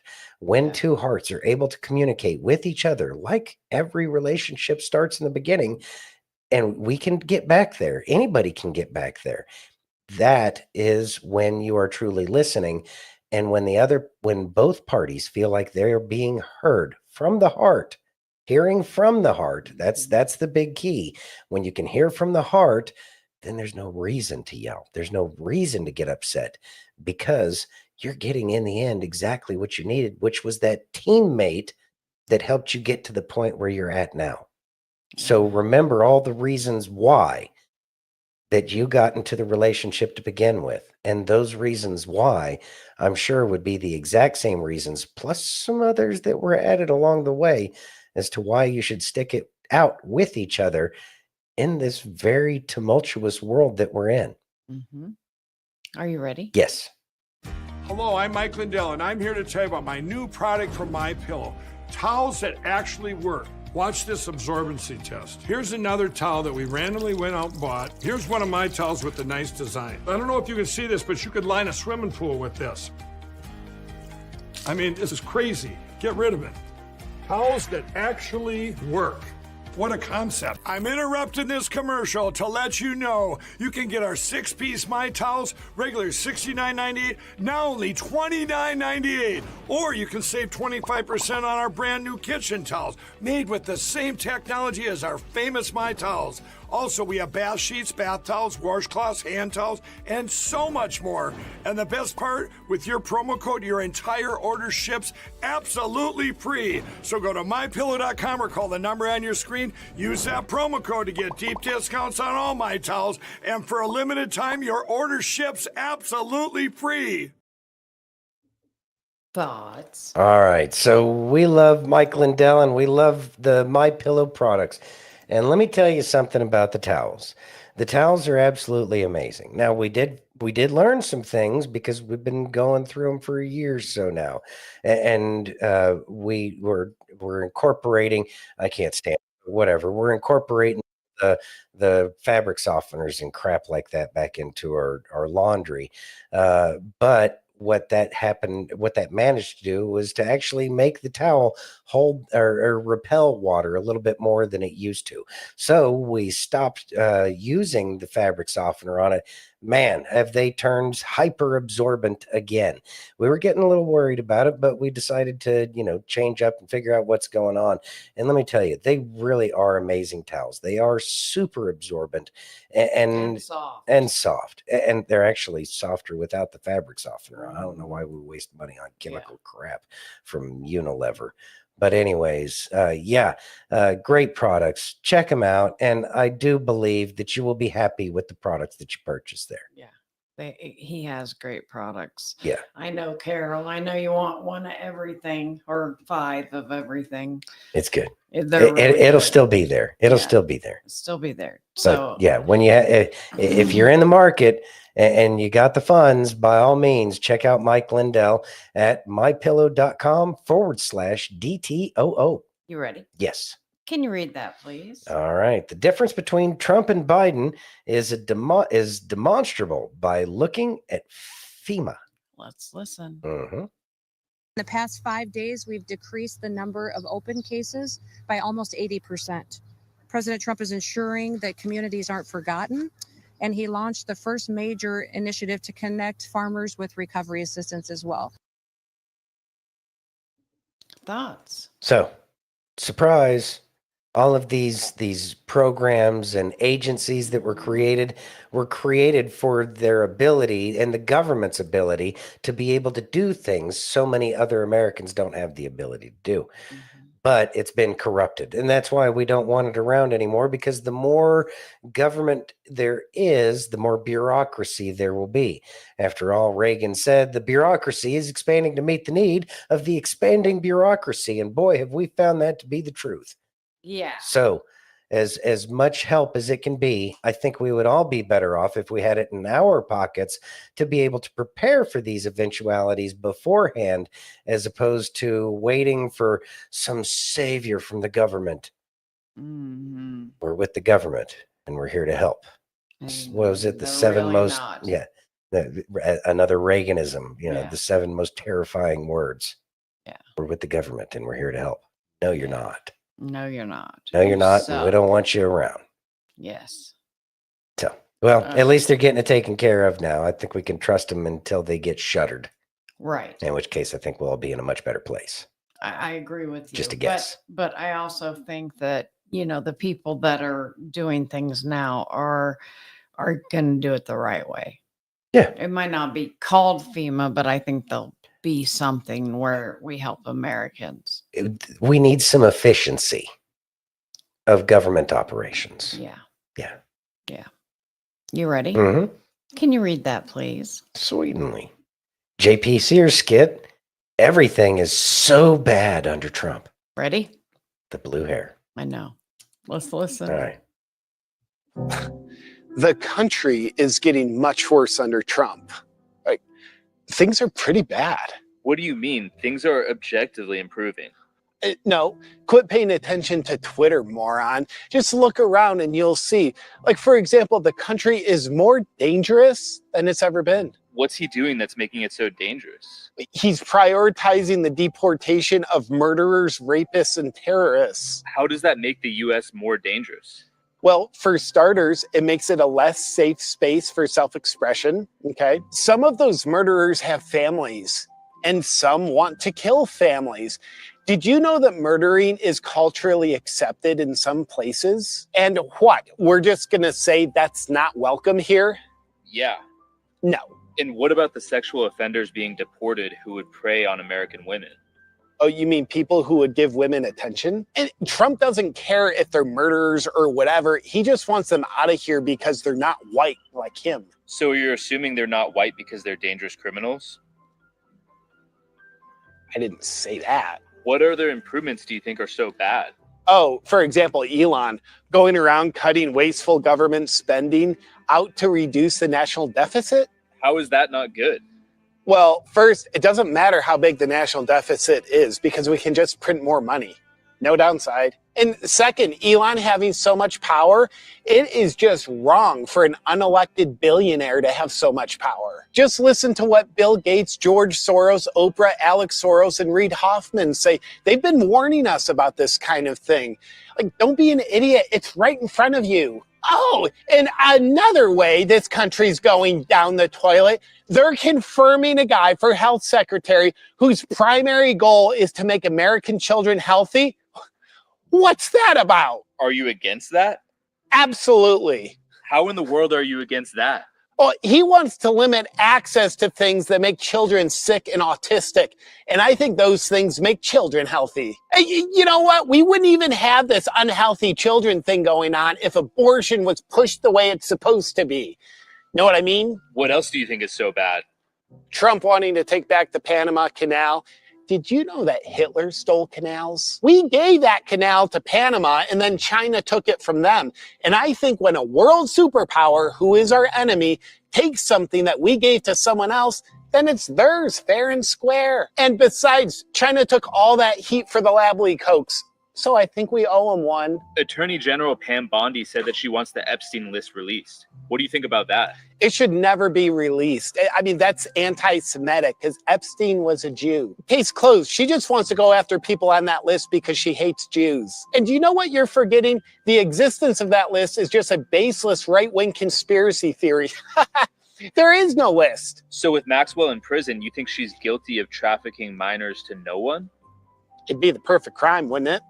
No witnesses. Don't be a Jew hater. Oh, you know what else is really bad? Trump negotiated a ceasefire between Israel and Palestine. Why is that bad? Because of those Jews. Do you know what they've done in Gaza? A lot of genocide. But just wait. One day it'll happen to them. Then they'll know what it's like. What else is bad about the improvements being made? Oh, do not get me started on tariffs. To quote the great Bernie Sanders, who has never taken a nickel from pharmaceutical companies, those tariffs are most definitely harmful. Those tariffs have forced both Mexico and Canada to each put 10,000 troops on the borders to stop the flow of fentanyl, human trafficking, and illegals. So as my guy Bernie says, that kind of thing is most definitely harmful. Your thoughts on Biden pardoning Fauci? Well, I'll tell you this. If being the world's most trusted doctor is a crime, then lock the guy up and throw away the key. But they can't lock him up. That's the problem. Just got my 99th booster. Things have just gotten so bad under Trump. I mean, what's the guy going to do next? I think he's going to ban brunch just because it's gay. Then when will the LGBTQ community eat? Answer, they won't, because that was their only meal. He's going to starve them. This country is only getting worse. Let me ask you this. Good old JP Sears. All right, so it would be funny if they didn't really sound like that. I know. And they can't hear it. I know. That's the amazing part. That's what's scary. That's amazing that you can be so just lost from reality that actually sounds like a valid argument. Yeah. And we listen to these people. It's our fault. Well, we don't anymore. No, nor should we.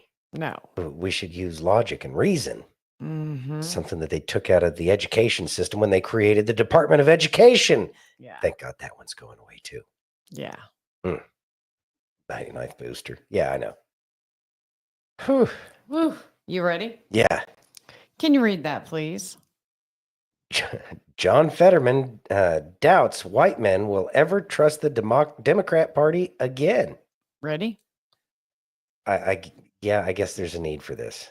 Which Fetterman is this? Are we at 6.0? I think we're at like 9.0, but... Or is just a reset from the first Fetterman and they fixed him? Not sure. Okay. Let's listen. All right. How did Democrats win back white men like yourself? I don't know. And truthfully, I'm not sure if that's possible, to be honest. I think that's been seriously eroding for a while. And in some cases, in the conversations I've had, a lot of people, they don't even want to say it publicly, but they just feel like, the other side seems like it's like men, that men's the problem, men are to blame, or their masculinity is toxic, or unless you're able to conform to our very strict kinds of definition of what we think's appropriate, well then, hey, I'm going to find an alternative, and they've done that. That's absolutely true.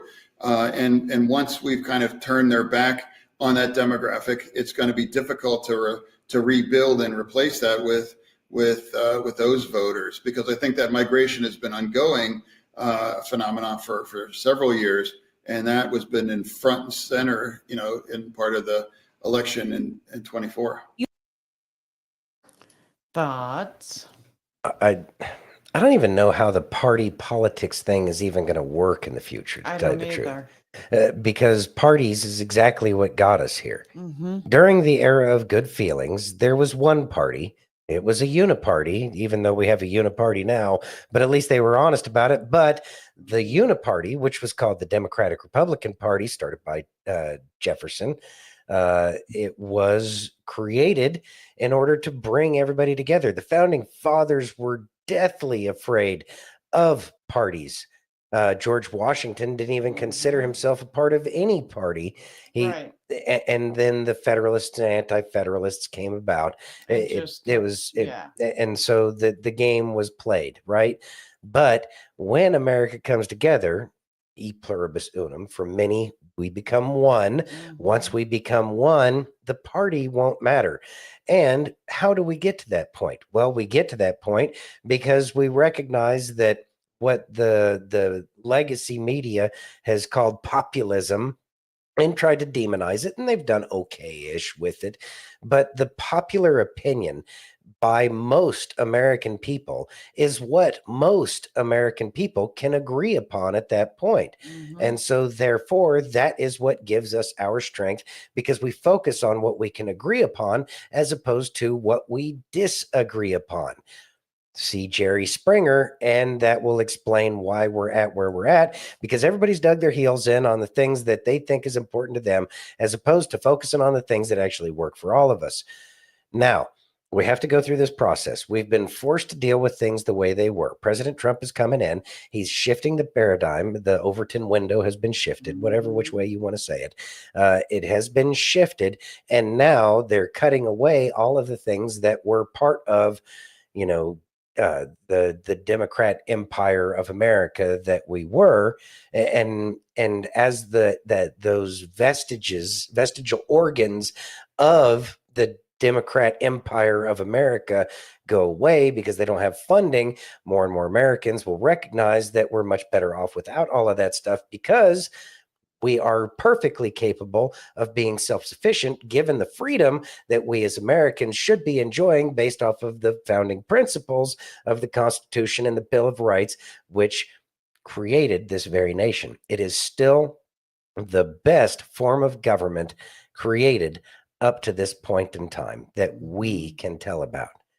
Until we get, like a King David who comes down, we all know he's anointed, and then it's all fixed, whatever. But until that day comes, this is what we got. Carol says, even they were covering up old world history here in America. Yeah, there's a lot of stuff that we really don't know about our history, and it may take us a very long time to unpack and understand what was going on. But Americans actually loved and cared about each other much more than we do now. We just need to get back to that. And that's our job. We can't wait for the government to make us be Americans. We have to be Americans to make other people want to grasp onto what being an American is. Yes. That would be lovely. Yes. That would be so lovely. Sometimes I feel like I communicate like Kamala, but I think that one actually made sense. No, you did not communicate. All right. I don't know. I always have this fear. No, you don't. I have no fears. Okay. Oh, I know you have fears, but that's okay. Anyway, are you ready? Yes. Can you read that, please? Squirrel. All right. Yes. Congresswoman Jasmine Crockett tries to blame Trump for weak jobs report, but she's a moron. You ready? Yeah, is she? Congresswoman Jasmine Crockett tries to blame Donald Trump for the weak jobs report. Now, look, Jasmine Crockett, for those who don't know, this congresswoman out of Texas, she is two things. She's extraordinarily privileged. And when I say privileged, I'm saying that she feels like anybody who talks to her is receiving some sort of like holy blessing. I mean, she has this aura about her that it's like, hey, when I speak, that's just how it is, right? And there's a lot of people like that on both sides of the aisle, but Democrats in particular seem to like bask in it. You've got people like Elizabeth Warren, Hakeem Jeffries, Chuck Schumer. These people have this aura about them, just like Jasmine Crockett, where it's like, you guys are just lucky to have me. You're lucky that I'm giving you my time. My time is so valuable. My thoughts are so precious. The difference, though, with between them and somebody like Jasmine Crockett is that they legitimately are intelligent. I know we can make fun of Elizabeth Warren a lot of times, but she is actually she's a smart, an intelligent person, as is Hakeem Jeffries, as is Chuck Schumer, right? Jasmine Crockett is not. She is definitely not intelligent at all. She's on top of being privileged and unintelligent. She's also very hideous. I mean, she has this thing about her where she really tries to attack people, make it personal, gets really, really ugly, and does so in a way that is just. She is. I would argue that she is the poorest representative of the Democrat Party that they've had in a long, long time. And we're talking about a party that's had people like Alexandria Ocasio-Cortez and Eric Swalwell. I mean, Jasmine Crockett takes the cake. And that's why a recent tweet that she did on Friday is so hilarious. So she posted, so it turns out, that's a horrible impersonation, I know. So it turns out when you don't go woke, you go broke. Trump's new DEI? Question mark? Dying economy and inflation. Chuckle, chuckle, chuckle. It's only 2 weeks in, and Trump is making America broke again. And she links to a Forbes article that is titled, January Jobs Report Reveals Weaker Growth Than Predicted. Weakest Start 2 years since 2016. That sounds pretty crazy, but I wonder what the dates are of this jobs report. I mean, considering that Trump was inaugurated on January 20th, when did the jobs report happen to? What data did it reflect? And we read down at the the community notes. Gotta love community notes. The job growth data from U.S. Bureau of Labor that is referenced is from a time period ending before Donald J. Trump took his place in office as the 47th president of the United States. Reference period, U.S. Bureau of Labor statistics. And as I'm not going to make you read a government website, but as it turns out, it was January 12th was the cutoff date. Of course, that's 8 days before Trump got into office. That is smack dab at the very end of Bidenomics, the nightmare that this nation has endured for the last 4 years. It's over. Jasmine Crockett, trying to dunk on Trump, ended up highlighting just how horrible her policies are, her party's policies are. They decimated the economy. Praise God that we have an opportunity now to get it back under Donald Trump. Follow thoughts. I don't know if she's the dumbest that they got. And it's a horse race. Don't get me wrong. I mean, we all know about AOC. Then there was the guy that was worried that Guam was going to tip over because we put too many Marines on one side of the island. Right. That would be Don't awful. forget about Kamala. Yeah, well, and all of the brilliant quotes that Kamala Harris managed to provide to us, all of that wisdom that she shared. And Schumer. And and Chuck. I mean, it's a horse race. There's no doubt about that. But those who are speaking the loudest now are really grasping at straws, obviously, because she got fact checked, like the people that were telling the truth were getting fact checked before, but now the liars are getting fact checked, and that's a beautiful sight. it's all part of the process. If you're running out of popcorn, keep buying some because we got a ways to go. It's going to take some time to get it cleared out, but as it gets cleared out, it will be easier to clear out more and more. You know, we've got a hoarder level 5 situation, and it's going to take some time to even see the carpet so that we can clean it before, we can get to the real cleaning that needs to happen. It's going to take some time. So grab some popcorn and provide the support. And honestly, the best thing we can do is keep talking. And you may not be convincing the one person that you're talking to. It could be somebody else who's hearing a conversation, because we don't need a Jerry Springer style yelling at each other. That doesn't fix anything. That's the way the left does it. That's the way the swamp does it. We need to bring rational conversations back. And as we communicate logic and reason to people that may be irrational, there's other people who are listening, and they're the ones that we might be helping to see the truth when they've been blinded so long by the psychological operation that's been perpetrated against all of us. Yeah. Again, there's a lot of Stockholm syndrome in this country of people fighting for their captors. Really, that's what the swamp creatures are. They're going to continue to fight for their captors.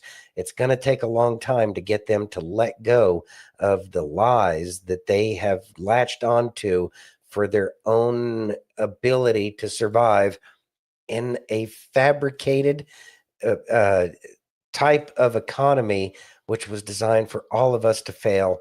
And that way they could take all of our money for themselves and give it to their international band of corporate raiders. Yes. East India Trading Company. There you go. Modern version of those clowns. Exactly. And here's the thing, as you're having these conversations with people, you don't know what that one little spark is that might get them. Yeah. So just continue and have those conversations, because it might not be today, it might be 2 weeks from now, but just keep spreading the word. You ready? Beautiful. Yep. Let's listen. All right.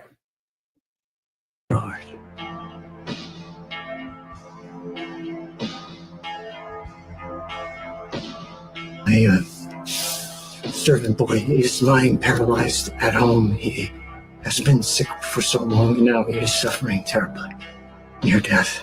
Take me to him. Lord. You call him Lord? I am not worthy to have you come into my home, and I know you would not be comfortable as a Jew in a Roman's home.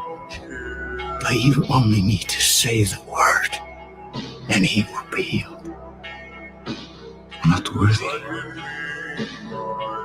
The truth about the child, he's actually my son.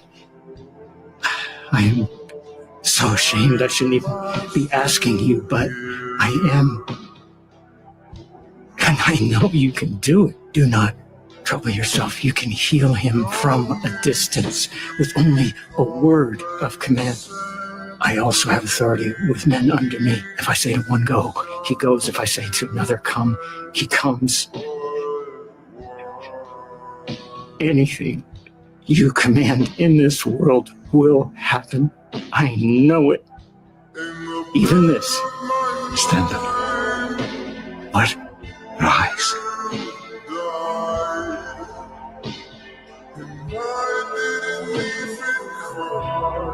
Did you all hear this, man? Truly, I tell you, with no one in Israel have I found such faith. I was rejected in my own hometown, and I'm threatened by the religious leaders of my own people. And yet this man, a Gentile, has more bold confidence in what he believes that I can do than anyone I have yet encountered. Go. It has been done for you according to your belief. Thank you. Thank you. You have brightened my day to encounter this kind of faith.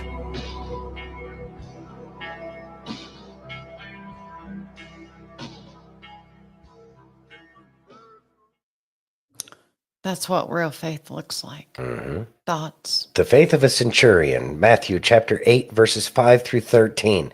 And it's a beautiful showing, entertainment, I guess, version of what the Bible's communicating. And it's so true that it is about the faith that we have. It doesn't matter if you are Jew or Gentile. That is what Jesus came here for. Yeshua, however you want to say it. Right. Same guy, different ways. Anyways, it is about your faith. Have that faith and be that example of that faith in your own life for you and your situation. What are you lacking faith with? What do you need faith for? And recognize that the only thing preventing you from getting there is your faith. And that may be a big and bitter and jagged pill to swallow. And I don't have all the answers, but what I can say is that faith will provide you more than anything mankind can provide you. And it is all done for our own good. But if we have that faith and we expect it to be done the way that centurion had that faith, that nothing can stop it because he already knows in his heart that it's done, then all you have to do is continue to believe and watch the miracle unfold in front of your own eyes. How many stories have we all heard about somebody who was miraculously healed? How many stories about how somebody was miraculously saved? I can tell you from my own motorcycle accident, and that's just one scenario where My car accident. where I personally was saved from something that should have been my demise. Kay's car accident, something that should have been her demise. We know that there is something out there that is more than any of us know how to explain. That scares the scientists, but I'm not worried about them right now because they don't have the faith that they need to have. That's why they don't see the things that they need to say. Yet all of the indicators are out there proving that there is something out there that is creating this intelligently designed world and universe, whatever you want to call it, that we live in. There is something out there. So how are you exercising your faith, and how strong is that faith, even when there's no reason to have any faith at all?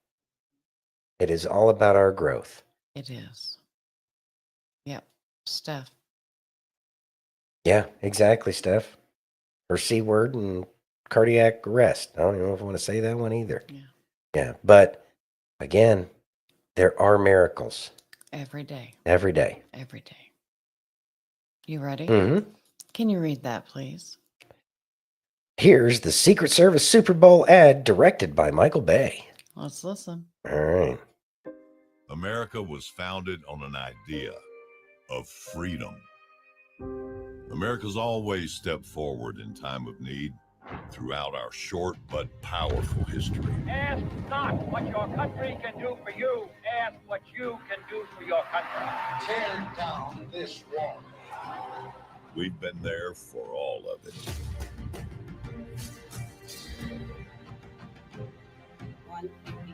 The second plane hit the tower. Our heroes are humble. They have an inner pride to keep this idea alive.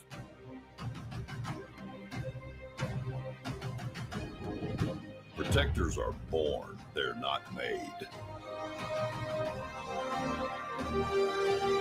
America's Secret Service protecting this Super Bowl is asking a few more to step forward.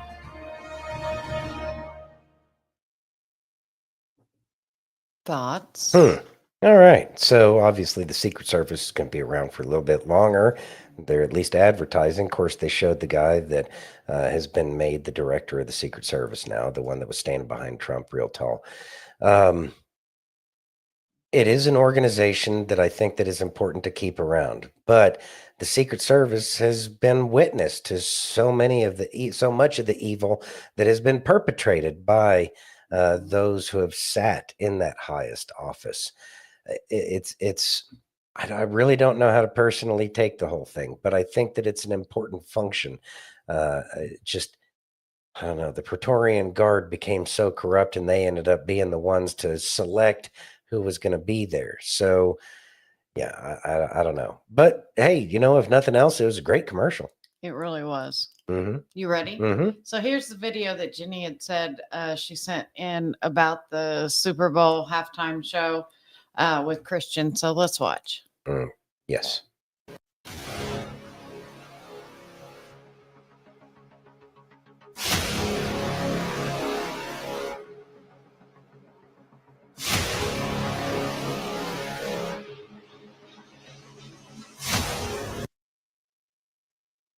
All right, what do we have going on? I can't see the minutia print. It says, to be blunt, game over. Q. That's a delta for today, if I'm not mistaken. Mm-hmm. Yeah.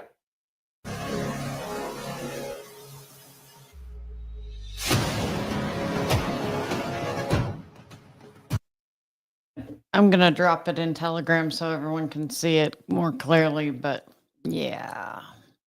Yeah, and so at the halftime, I was noticing that I was tortured by trying to watch this stuff to keep abreast of everything for this show, and I had to watch foosball.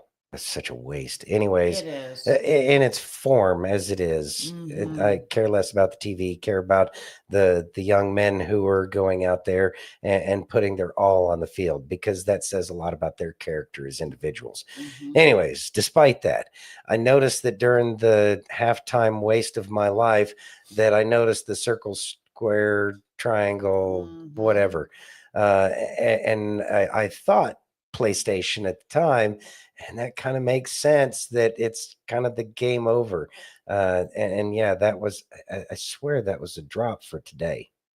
Yeah. Maybe I'm getting my drops mixed up, but either way, I know that the game is over. They don't have any more plays. It's really done. We'll see. Yep. You ready? Yeah. Can you read that, please? All right. Actor Robert Davi wasn't impressed with the Super Bowl halftime show. I don't think anybody was, but no. Listen. Dear fellow Americans, just my quick little rant on this halftime nonsense. I mean, come on, stop with the ghetto crap. I'm done with the ghetto. I've had it up to here with ghetto. I know they want to say rap is this and rap is the streets and rap is the current and rap is the that. Look at jazz. The jump black and jazz blues artists. Give me the Count Basie band. Give me Duke Ellington's band. Give me the history. Give me jazz. You want to go black? Go art. Don't go ghetto. Let's lift the streets. Let's lift these kids off the streets. Enough with the garbage. Enough with the garbage. Enough with bringing these kids down into the garbage. Like that's the cool thing to do and this and that. No, those gentlemen that created an art form, a gorgeous art form, those jazz artists, let's propagate that in America. Enough with this bullshit. Who in the NFL hired this act? And Sam Jackson monkeying around. I mean, I'm sorry. It just repulsed me. It absolutely repulsed me. What was the point? What's the point? Let's lift the kids. Let's give them something to aspire to, talent to aspire to. Let's train them in instruments and jazz and stop this rap crap that everybody thinks is the new Shakespeare. It's not. It's garbage. It's not lifted. It's down. It's down. You have such great musicians, great black jazz musicians and other musicians that could have been used. And instead of this crap, what are they trying to do? What's the message? What's the message in the collard greens? Tell me. This ghetto crap. I'm done with ghetto crap. Lift the streets, man. Lift the streets. And black brothers and sisters, you've got so much talent out there. Lift the streets. Teach your kids dignity. Let's bring them into dignity instead of the street, instead of shitting in the streets. Enough of it. Thoughts? Interesting. Jenny brought up a good point. Music isn't my cup of tea, but he was calling out the pedos, and the younger generations listened to him. Yep. And he was that there were some exposures in the show last night. There were. And there were comms, most assuredly. And it's he's right. This really wasn't music. I didn't see a whole lot of talent but this is where people go because that's what has the attention right now. Yeah. And so what are we looking at? America needs that golden age in entertainment as well. There's tons of people out there with tremendous talent that have amazing abilities to strike up our emotional state just with song, with dance. So many things can create that fire within us that makes us want to do more and be better. And I didn't really get that on that entertainment last night. Yeah, Jenny says his performance was a cue drop. It sure felt like it. It did. It sure felt like a cue drop because there was a lot going on there. And I think that the lack of entertainment value that was there, considering how much money it goes through and how important it is for the powers that be to make sure people are glued to it, it sure seemed like that they didn't care about having anybody watch it. Yet people were watching nonetheless. And we did get some things out of it, but it was that the state of entertainment in this nation is in a poor spot. It really is. And so, like he was saying in the video, that we need to get music instruments. We need to get the real arts back into our educational system. I think it's important that every student should be able to play some kind of an instrument. And with the amount of money that we've been dumping into the Department of Education, Lord knows we could have given every student a new instrument every single year of the 4 years of their high school, or give them one in junior high. I mean, lots of money was wasted with the Department of Education. And the only way we're going to find our next Beethoven or Bach, or name the classical artist that you prefer, there's tons of them from all over the world. There's tons of artists from right here in America. Look at jazz, like he mentioned. There's tons of talent here in this nation, and we can find these people and allow them to achieve their greatest life success simply because they were given the opportunity. Yes. That is what we need. We need to give everybody the opportunity to be who they are supposed to be, instead of denying them, which is what we have had. Yeah. The tables are turning. And Very it's not much pretty so. now. And there's going to be a lot of whining and complaining by those who aren't going to have all of the money anymore because their greedy asses don't deserve it. Because look at how they've been running it, as they tell us how wonderful they are, as we're supposed to care what they say. But anyways, now we will have the opportunity to go buy that fiddle. Have you always wanted to learn how to play bluegrass? Well, if we're not giving all of our money away to these greedy people at USAID and Medicare, Medicaid, because we know they're not taking care of the people that they're supposed to be taking care of. And so it could be right around the corner. There could be a piano in a house. There could be an organ. Who knows? But I know that we have great things ahead of us because I know that what is going behind us. Just don't mind the as we go over them. Are you ready? Yeah. Can you read that, please? My journey from witchcraft to giving my life to Christianity. Ready? Yes.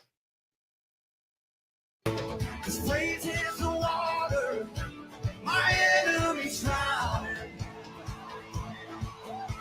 As long as I'm breathing, I've got a reason to praise the Lord. Oh, my soul. Oh, praise.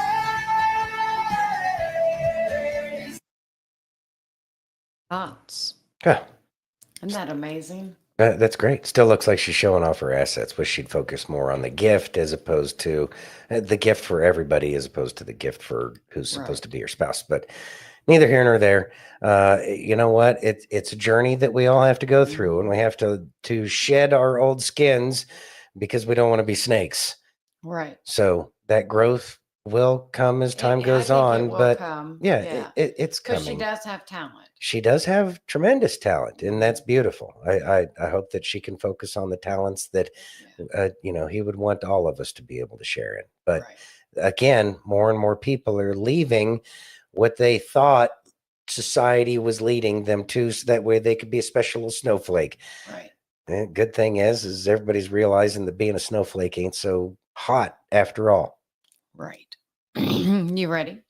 There we go. Yes, now I am. Okay, let's listen. All right. Today is a refocus day. I need you to realize that before you were formed in your mother's womb, I knew you. I called you. I had a plan and a purpose for you. I see stuff you ain't never seen for you before. And many times, if the enemy, what he cannot destroy, he distracts. He can't destroy us, so then he distracts us, and we start thinking, well, maybe like at one time you were on fire for God and you knew he had called you and you knew, and then well, that happened and then this happened, and now you're distracted and you're just looking for validation. And God said, no, come back. See, a lot of people try to believe the truth and the lie. They don't work together. See, when you stop believing the lie, then you can believe the truth. Thoughts? Got to stop believing the lie first. So how do we stop believing the lie? Well, real eyes realize real lies. Yes. So we have to open our eyes. And the only way we can open our eyes is if we open our heart. And what are we opening our heart to? The Word. Yes. And the Word is exactly what helps us see with real eyes the truth. So that way we can shun that which is not good. But so many people have been waking up because they've been turning away from our very selfish desires and wants. Mm-hmm. And we're recognizing what is important. This is good. It's all progress in the right direction, not that Congress that we've been going through. Right. Because it's getting so good. Yeah, it's getting so good. It's getting better. So and good. These are things to rejoice over, despite all the negative things that are going on, and the whiny little crybabies who are upset that, their slush funds are going away, and then the useful idiots that want to parrot what their, overlords on the left tell them. But this is the positivity that we were talking about earlier. And this is what we should be focusing on. Mm-hmm. Yes, exactly. Yeah. All right. You ready? Yeah. Let's listen. All right. Restart, reset, and refocus as many times as you need. You are your own greatest project. But just always remember, don't give up. You are your own greatest project. And everything that you go through is for that growth we've been talking about all night. That's why staying positive, leaving the negativity behind is so important. You got to keep those walls down around your heart so that you can have that joy and you can have that love and you can know that beyond a shadow of a doubt, everything is going to be okay. Because there's not one person on this planet that hasn't been hurt. But if you keep those walls up and you stay in that negative mindset, you just bring more of that to you. And you don't need that. So remember, you are your greatest asset. He wants you to be happy. He wants you to be in joy. And he wants you to love. And that's why we always say forgiveness is for yourself. It's not for the other person. Remember that. Seasoning? Not a whole lot there. But forgiveness paves the way for so much that is possible, as opposed to what was. Yeah. Every day is a gift. That's why they call is. it the present. To steal one Amen. from Isaac Cappy. Anyways, all right. Beautifully said, babe. All right, everybody. Well, we do appreciate you joining us tonight, and we look forward to seeing you again tomorrow, be it 7 p.m. Eastern, 4 p.m. Pacific. And we will see y'all on Facebook, YouTube, Twitch, X, Rumble, and pill.net. And if you haven't already, please take a minute and give us that virtual hug. If you're over on Rumble or YouTube, hit that thumbs up. If you're over on pill.net, take that red pill. If you're over on X, smash that heart. And if you're on Facebook, you are wonderful. loving family, and we know you love to push buttons, and you got 7 choices over there. So go over there and click away. Clickety click. We know all y'all love to push buttons. Make sure you're pushing those buttons. Give us that thumbs up and share. We do help. We do appreciate it, and it helps us out tremendously. Anyways, thank you very much for joining us tonight. We love you all. Have a great night. Be safe, and God bless each and every one of you.